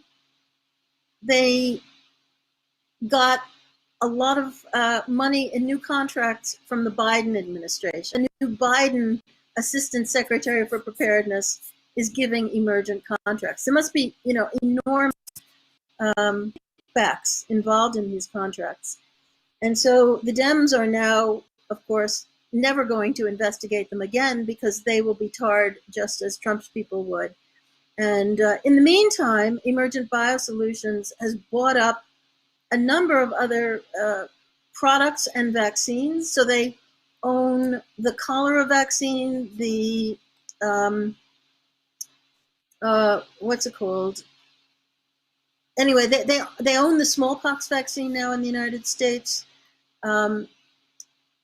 and several others. They have also bought up other products for COVID. So they own a couple of drugs and have contracts to make convalescent serum for COVID for the US government. Very interesting company involved with the Carlyle Group and worth looking into if you've got Jeremy, who is a marvelous researcher. Invite you to investigate emergent biosolutions. Thanks. Thank you, Meryl. I know Harley's about to leave us, so maybe if, or has he already left? Harley, you still there, or is he gone? I think he may have taken off already. Too bad. I was going to get one last question from Harley. One thing I think is of interest, as we mentioned, this idea of genetic weaponry when it comes to using, using a bioweapon as a vehicle targeting certain genomes, certain races. This idea of going back to Walter Bassoon's work. So having watched the James Bond film recently that just came out, talks about this idea of using DNA to target specific people with a bioweapon. I'm just curious, maybe we can go through all the speakers and just see what they've come across over the years in terms of their research to show that this is not just a fantasy, that this weaponization of viruses or whatnot can be intended to target certain groups in particular. So maybe starting with Janet.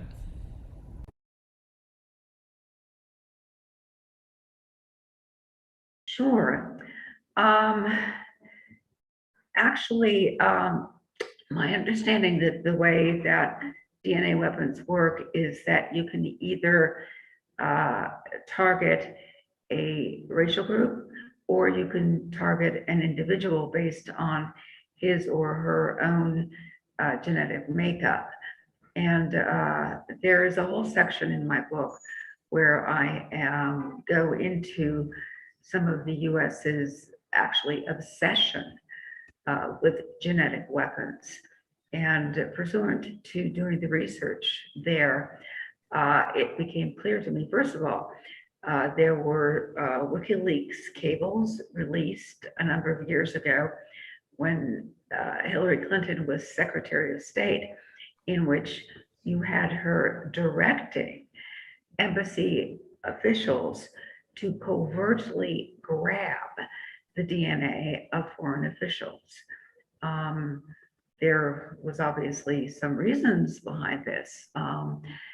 Right around the same time, a book came out, I believe it was called In His President's Service, or don't remember the exact name. I think the author was Ronald Kessler, in which it was revealed that there was a special SEAL team that was devoted specifically to protecting the DNA of President Obama.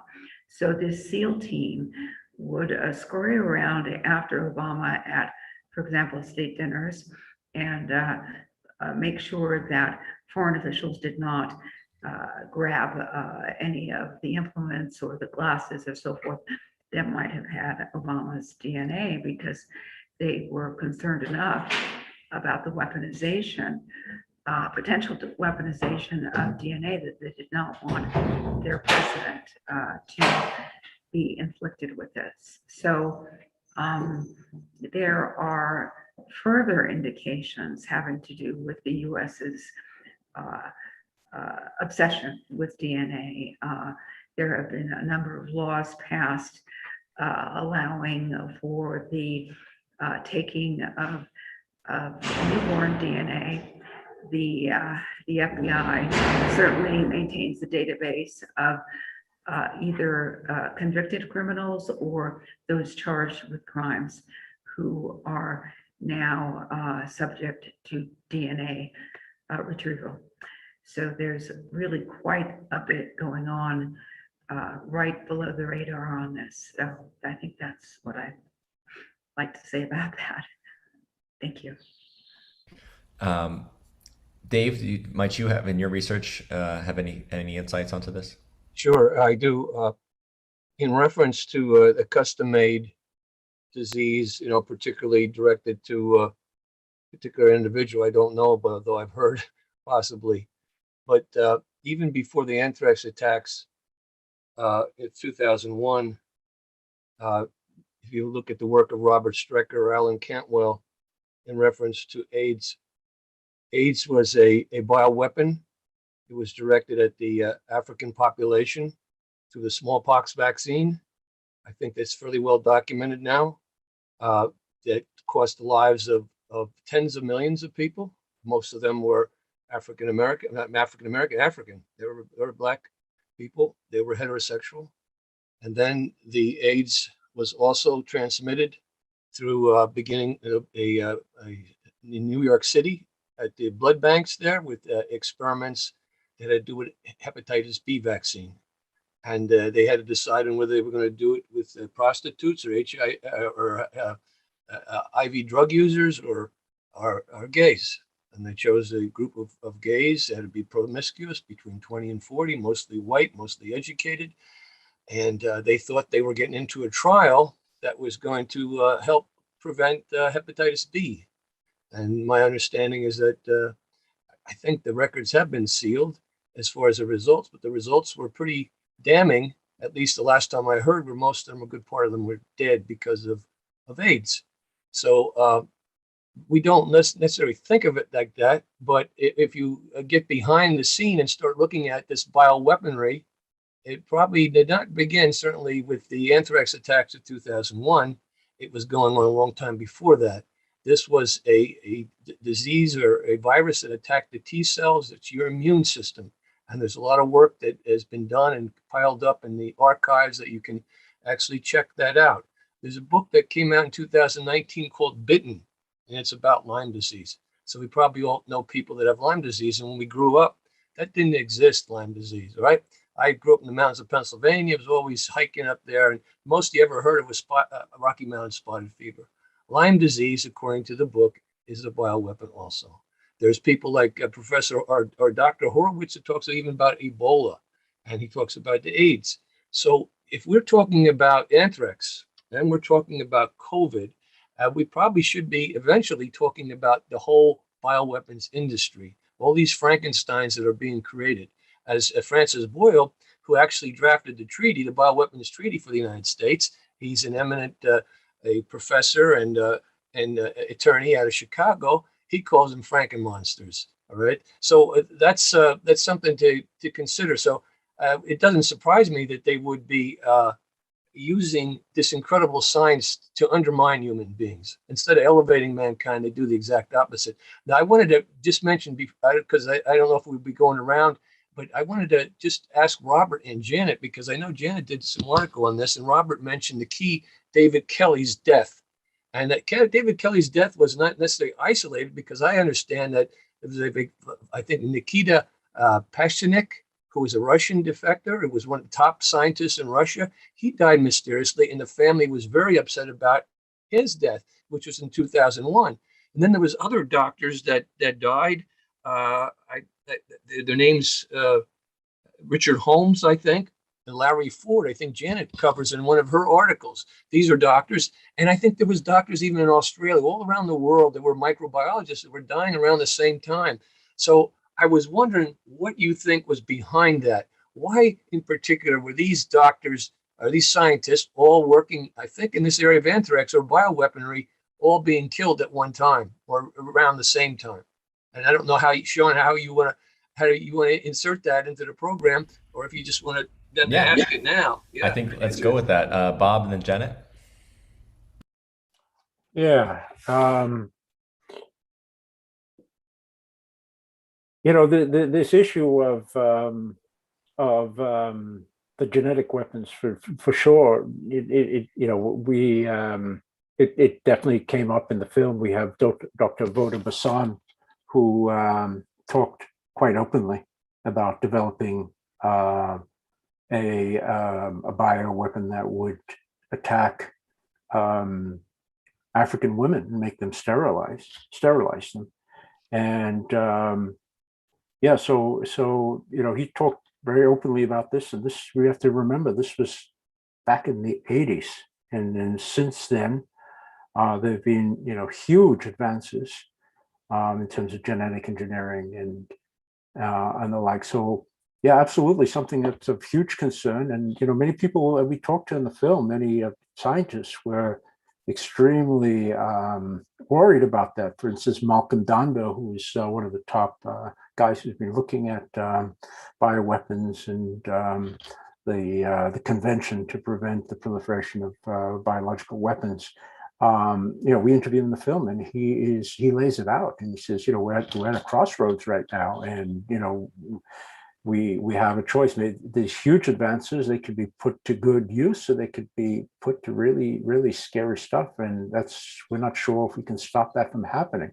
So he said that 10 years ago. And then to come back to your question about the scientists, there's certainly something that we looked at in the film. In our film, we look at the deaths of 5 different scientists who were working with biological weapons, all who met sort of suspicious and questionable deaths, beginning with that of Frank Olson that was mentioned early on. That was in the 1950s. David Kelly, Vladimir Pesechnik, who you just referenced, Dave, and Larry Ford, another one, Bruce Ivins. So, there are a lot of unanswered questions about their deaths. And many of the forensics don't make sense, all sorts of things. And one has to wonder, what was it one thing that connected them all? I think we'll never know, but certainly what came out was that at least a few of these scientists seem to have had crises of faith, crises of conscience. Frank Olson, for instance, David Kelly, perhaps too, where they felt that they had gone too far or didn't want to continue doing what they were doing, and had a lot of very, very sensitive information. So it's really murky territory, and I think we're going to be left with a lot of unanswered questions. There was another scientist, you may not be, maybe you're familiar with him, besides Bruce Ivins, and that's Perry Marxell. Perry Marxell had worked previously at Fort Detrick and was working with Battelle, and he was working on some of these top secret programs, and he became under suspicion. And he had been complaining to, I think, Ivins or other scientists about some of the work that was being done, and not necessarily tell him what was being done, but he had some problems with it, ethical problems, I think. And when he became under suspicion, he started drinking, and he had a problem with his liver, and he ends up dying. So he's one of these suspects that you never hear about. He was before Hatfill, was Perry Marxell, was a top scientist, formerly at USEMRED, went to Battelle, and then he's being questioned by the FBI, ends up dead. And the reason was because of supposedly poisoning from alcohol. Just to add that.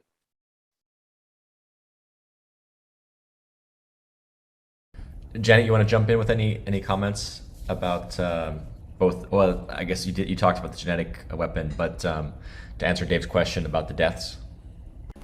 Well, I think that Bob Coen did a wonderful job in his film in exploring the fact that David Kelly was edging towards writing a tell-all book about his work at Porton Down right before he unfortunately met death in the woods.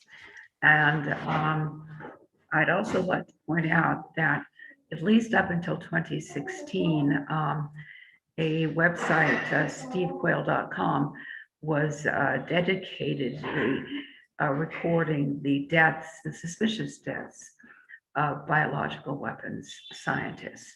And there are hundreds that are listed at stevequayle.com. Apparently, the effort to catalog these stopped around 2016, but the deaths do continue. So there has been, I think it's a dangerous profession, being a microbiologist now. And I wanted again to thank Bob for looking into the circumstances of Dr. Kelly's death. And just, I feel like a lot of the questions that are being asked by the audience were relatively covered in the course of the conversation. I think it's important to recognize that as we've learned with the COVID gain of function studies, right, that were, if they were not done here, then they were moved abroad to places like Wuhan and still done under the auspices of some of these entities that obviously Fauci's in charge of NIH. Can anyone weigh in on Fauci in relationship to this time period, because he's been sort of the czar over there at the NIH for so long? He certainly would have still been there at the time of the anthrax attack. So does anyone want to weigh in on maybe any role or relationship that they could see to Fauci to the anthrax attacks without maybe getting too much into, or the anthrax research as well as the attacks, without getting too much into the COVID question? Maybe start with Dave. Well, that's a good question, and I really haven't thought of it in reference to the anthrax. I think he comes on board around 2003. I'm not sure. Maybe it was earlier than that. He's been there for a long time. I'm sorry, it probably wasn't 2003. I forget the date. Maybe it was 1983. I'm thinking about, but he's been there for a long time. And people like that survive both administrations, you've got to wonder where his allegiance is too. I think what you're seeing now with the COVID, this is like a global attack. That's the way I look at it. This is not necessarily from one country. This is from particular interests that we call global, the oligarchs that run the world, basically. So it seems that Fauci, to me, is taking marching orders as well as many others in this country and throughout the world from that group.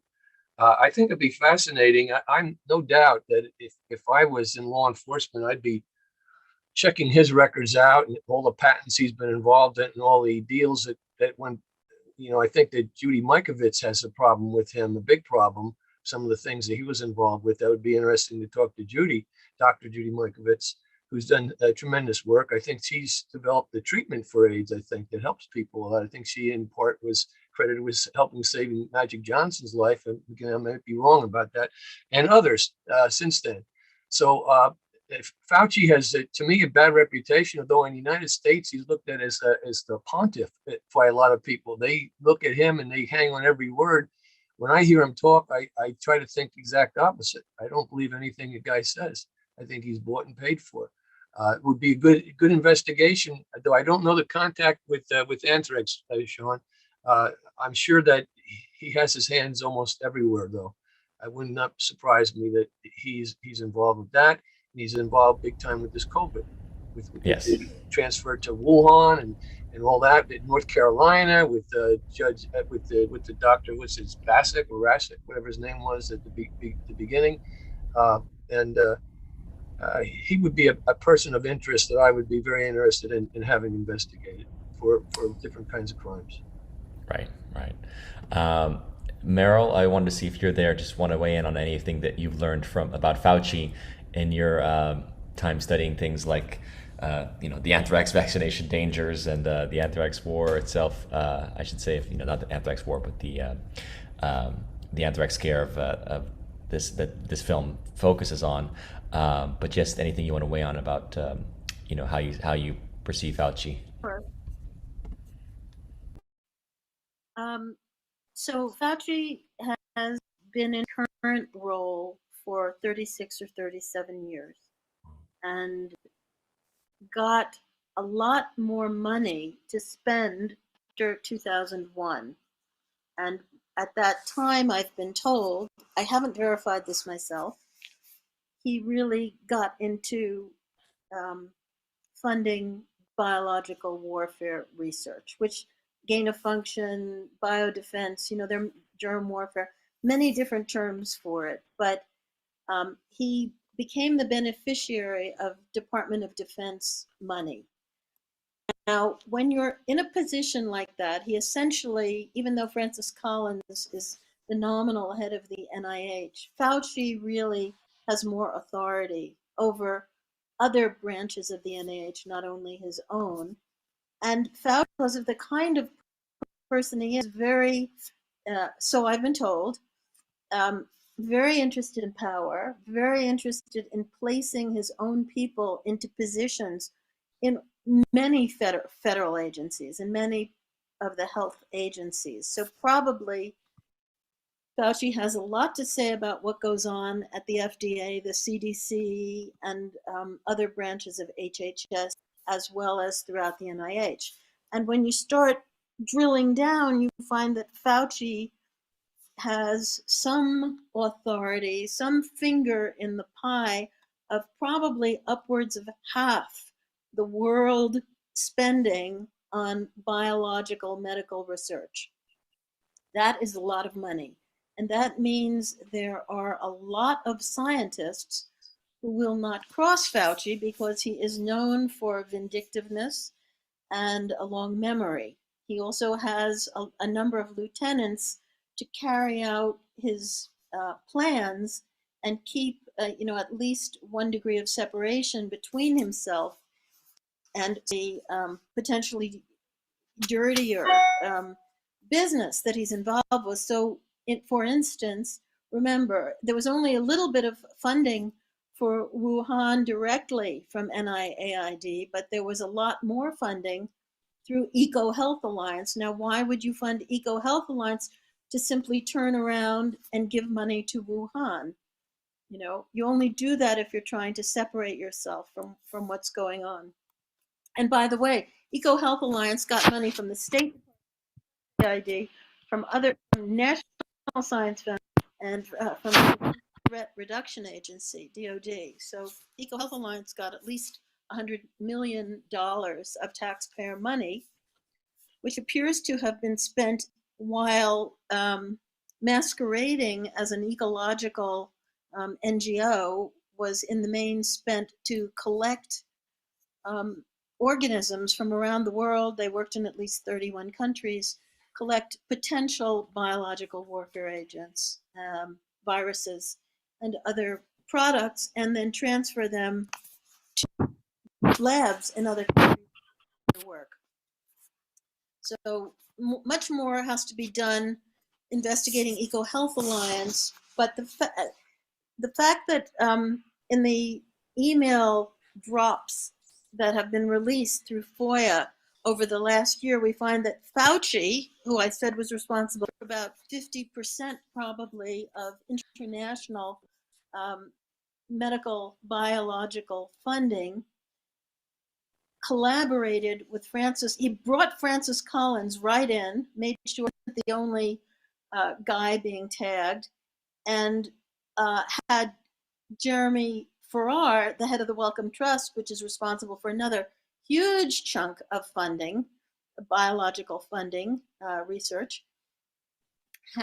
They then created a cabal of people to set up fake research papers and fake correspondences in top medical journals like The Lancet and Nature Medicine, to insist that the science showed this couldn't possibly be from a lab origin. It had to be a naturally occurring virus. And so Fauci was very frightened on February 1 of 2020 that he could be tarred with some responsibility for creating this organism and set up a very intricate system to, as I said, create fake science and to involve Peter Daszak and his networks in creating fake investigations, so that the Fauci and his collaborators went to the WHO and had the WHO create an investigation committee of which Daszak was a member. Daszak probably helped pick all the other members of the committee. Fauci's cabal gave WHO the names of people they wanted on that committee so that they could produce a fake investigation that looked as if it was a real international investigation into the origin. The story is much deeper than that, but the pieces I've just talked about are very well documented and need to be explored. Fauci and Francis Collins, too, for that matter, and Gates Foundation people were also involved in different ways. Haven't gone into any of those details yet, but they all need to have their hand on a Bible and be investigated by Congress or by the courts. Certainly, it's extraordinary that we've had a 2-year pandemic that's cost 3+ million lives. We all know that Fauci had a hand in funding creation of organisms that were either this organism or very close cousins to it. And nobody has put any of these authorities' feet to the fire yet. So that's absolutely critical. And the fact that similar research continues to be ongoing, continues to be paid for by taxpayers, not only in the US, but in Australia, Japan, Singapore, China, and Europe, I mean, is extraordinary. Taxpayers don't realize that they are paying for the noose around their necks, and they need to wake up. Absolutely, and it's amazing how people say the science as though they're talking about God. They don't realize that how much of the science is financed, and how do you say, direct money. The purse strings are directed towards, as you mentioned, scientists, doctors, research that essentially furthers a certain agenda. And so this question that's come up that's actually really interesting in relationship to the that biosolutions company we talked about, Emergent Biosolutions, is that the head of it, Fouad El Hibri, you mentioned, I think Bob mentioned, but his background is actually in finance. And so what is he doing with this company in the first place? Do we have any idea? Has anyone looked into El Hibri's real background? Yeah.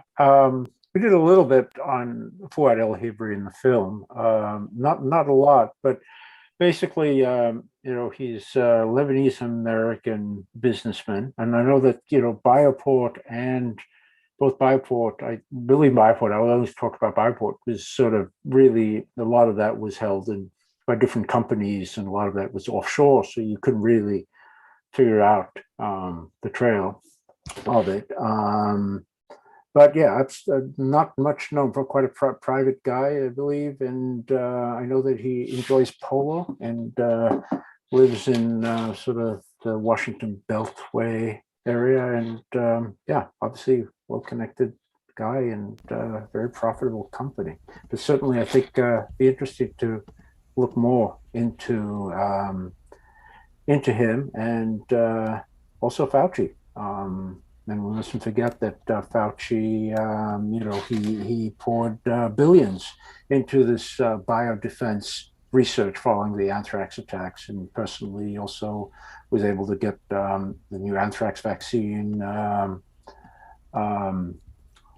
just after the attacks get off the ground again. And but I believe his background was in telecommunications, if I'm not wrong. So yeah. El Hibri. But yeah, El Hibri. Yeah, sounds like a Gates type of character, or a Klaus Schwab. He's also a German American, I believe. So anyway, someone to look into, because El Hibri would be maybe he's certainly of Lebanese background. It's Lebanese, born in Germany. So anyway, it's interesting. And one of these insiders in terms of politics and science, right? The people that create the science that you never hear about, right? We didn't know about Fauci, really. Most people didn't talk about Fauci till last spring, and most people still don't know who El Hibri is.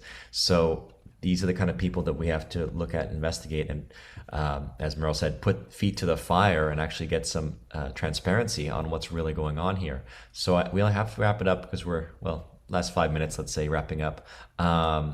Any final thoughts or points that you want to make?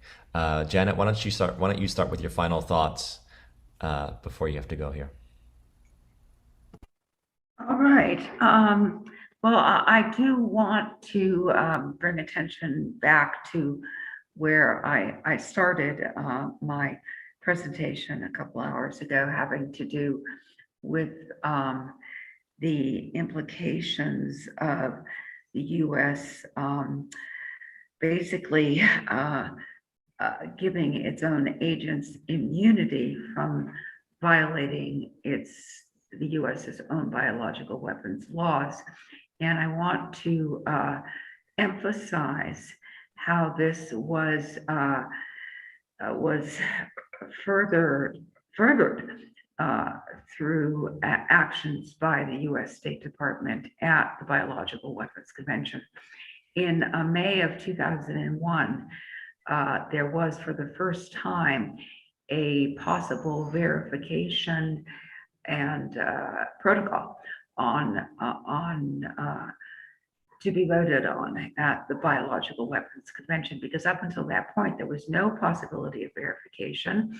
There was no mechanism for checking to see if state parties were actually obeying their obligations under the convention. And lo and behold, the verification protocol was presented, and the U.S. delegation led by John Bolton, got up and boycotted the event. So due to that, which was of course 6 months before the anthrax attacks, there remained no way for the Biological Weapons Convention to check and see what happened with the anthrax attacks. And unfortunately, still no way to verify what in the world is going on with the coronavirus, Fauci, and others.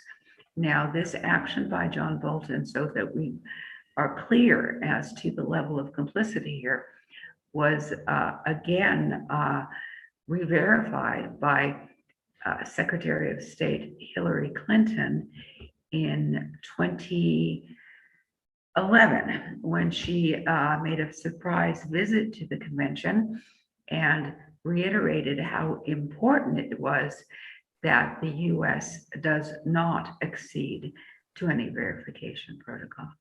So due to these actions by Bolton and Trump, Bolton and Hillary Clinton, the BWC actually remains a paper tiger. It's a bunch of words. There is no way to enforce it or to verify it. So I think it's important that we understand that we have some complicity that has gone on through various administrations, making sure that nobody can check in on what we're doing with our quote unquote biodefense capabilities. So that is what I wanted to add, and thank you very much. Is Meryl still around? If Meryl's not, we can go to Dave next. Okay, there's Merle. Oh, there she. There she. Okay, Meryl, why don't you go ahead and give yours, and then we'll go to Dave after that. Sure. So El-Hibri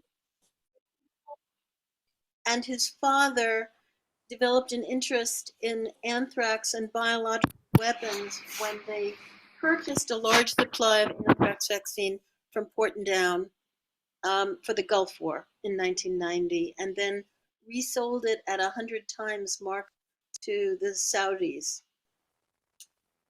Thank you. Meryl. El-Hibri became friends, he and his father became friends with a former head of the Joint Chiefs of Staff, Admiral William Crowe, who had changed parties to vote for Clinton in 1992, and his reward was to be made ambassador to the UK.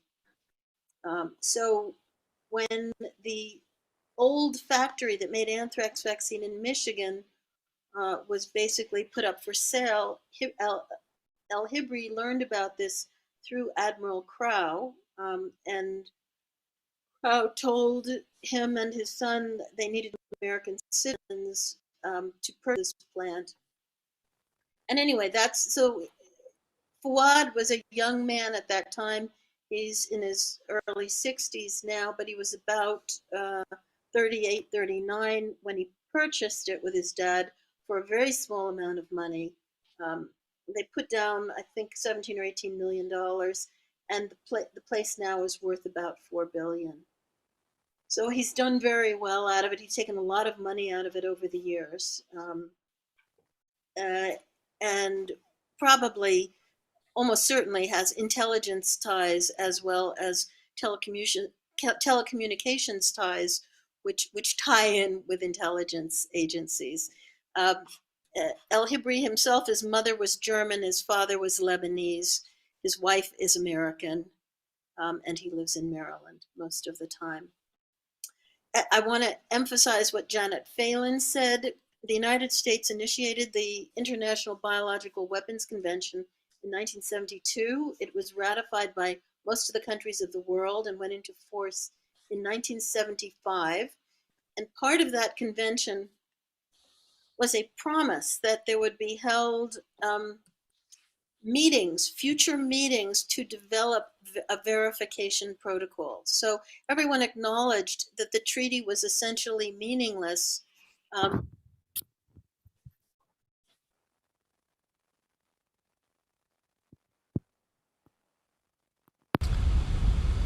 Did we lose audio from Meryl? We did. Shoot. Yeah. There she is. Let's see. A technical issue here. There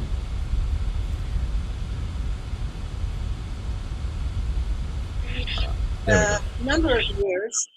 But Meryl, we lost you. Sorry. Just I about. don't know. I don't know where you lost me, so I don't know where to start. Maybe somebody. No. You can basically just start from what you were emphasizing about Janet Phelan's point. Just start from there. Okay.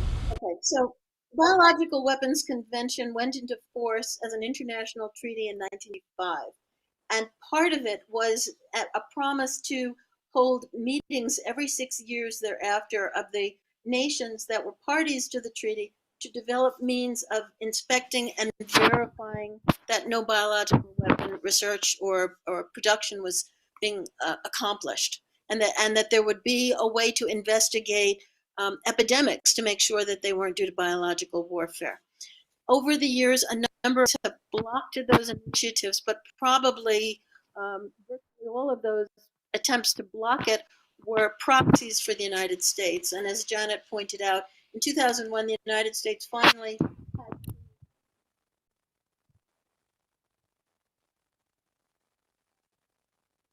close to creating a protocol treaty teeth.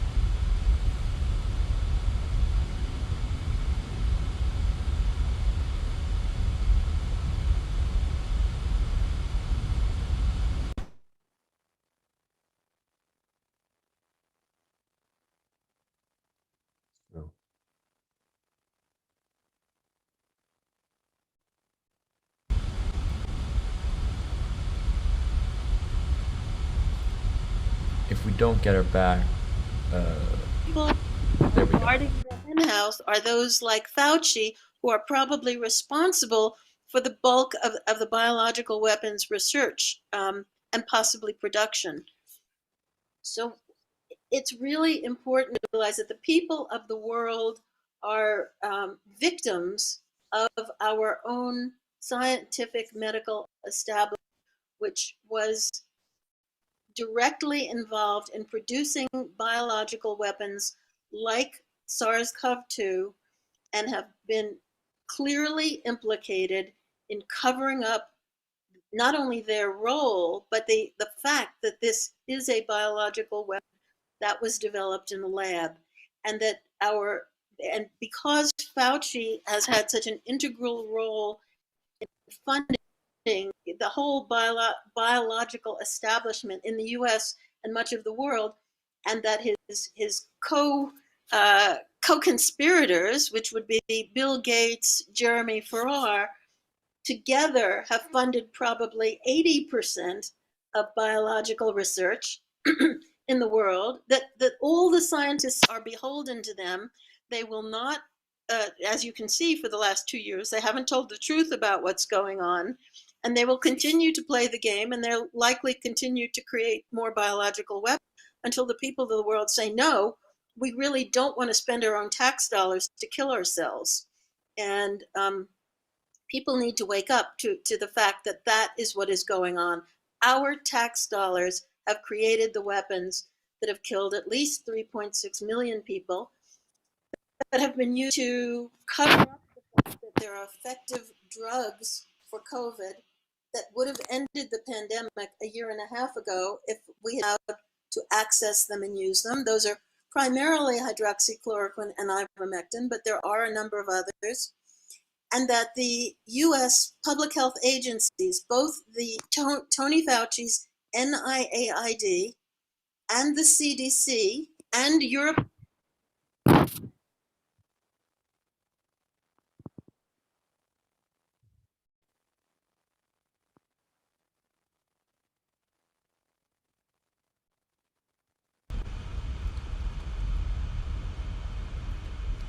I'm not sure how we get her volume back.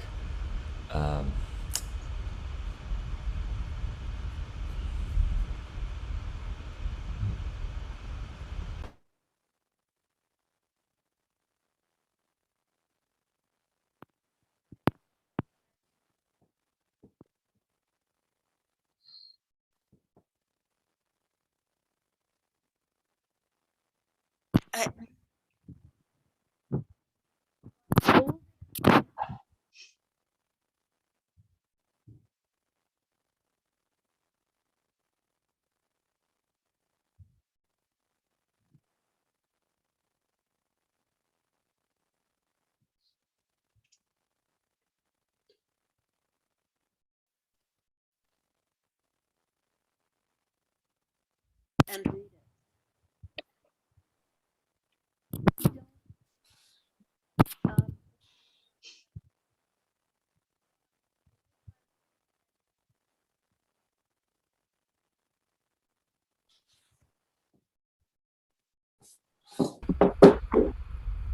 Let's go ahead. While Meryl works out this issue with the mic, let's go ahead, Dave. Sure. Follow. Yeah. First, I want to thank.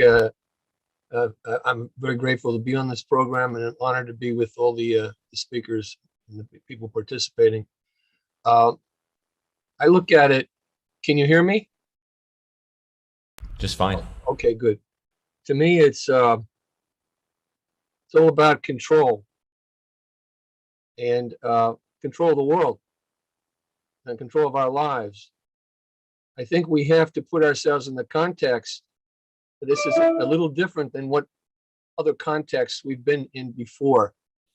This is what they say the real deal. This is happening. A dear relative of mine came to me and when this started happening and said, is this the real thing or is this exercise?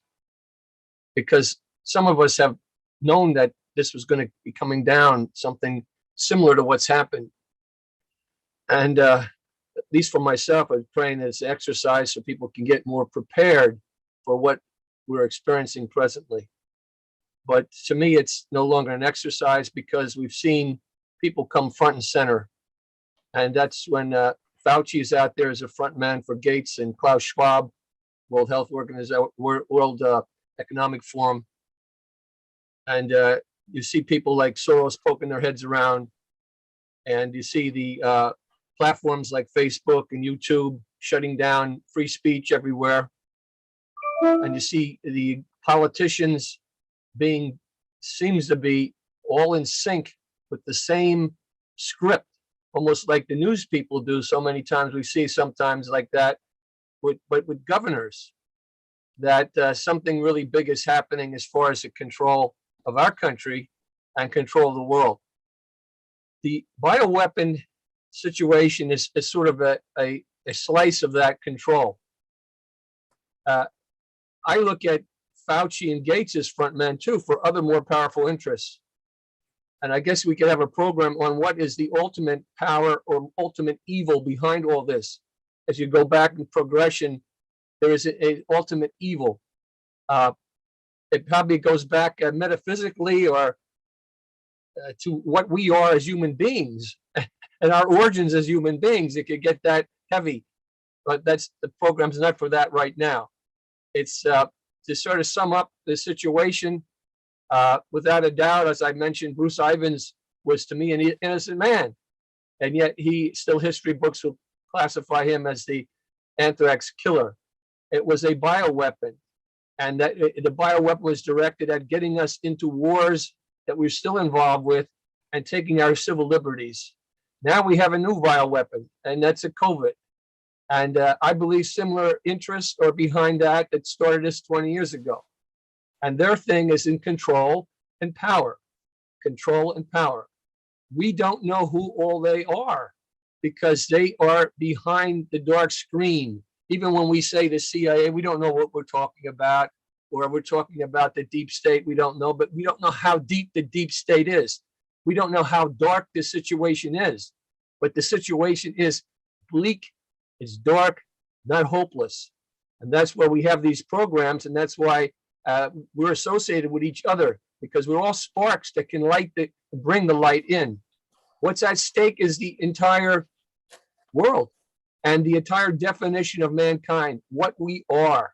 And we have now an opportunity to say in this country what we are as Americans. I like to go back to our founding fathers and the roots of the country, at least in the Declaration of Independence, the Constitution. We weren't perfect, but at the time we were the best there was. And we can improve on it and continue to be the best that there is. But right now we're not.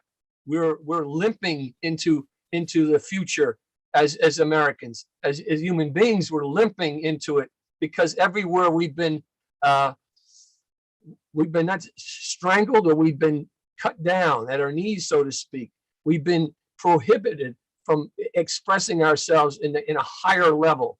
The energies are negative energies. You look at the newspapers and the media, it's all negative. Everything is nothing there to elevate us. It has to go against who's the ultimate controller. So I guess my bottom line is that we're in a lot of problems here. This is a dark time for human beings, and a lot of people haven't realized this is probably not going away. I wish it would be, not for a while.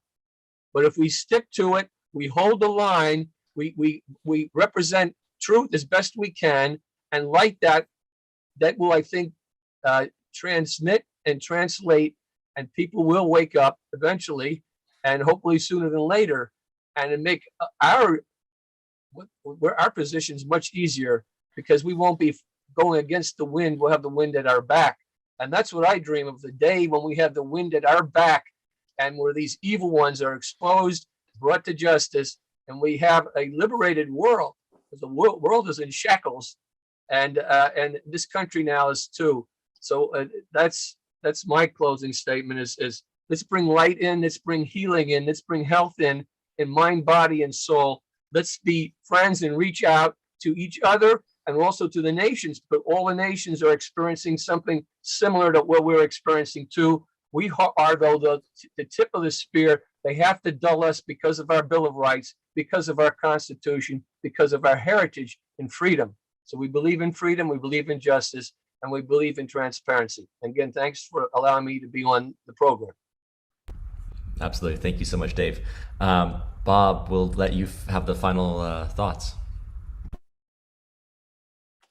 Yeah, well, I just want to, thank you, everybody who participated in this today. And I'm really glad that this film that was, made 15 years ago, was released more than 10 years ago, is still relevant today. I think we've got a lot of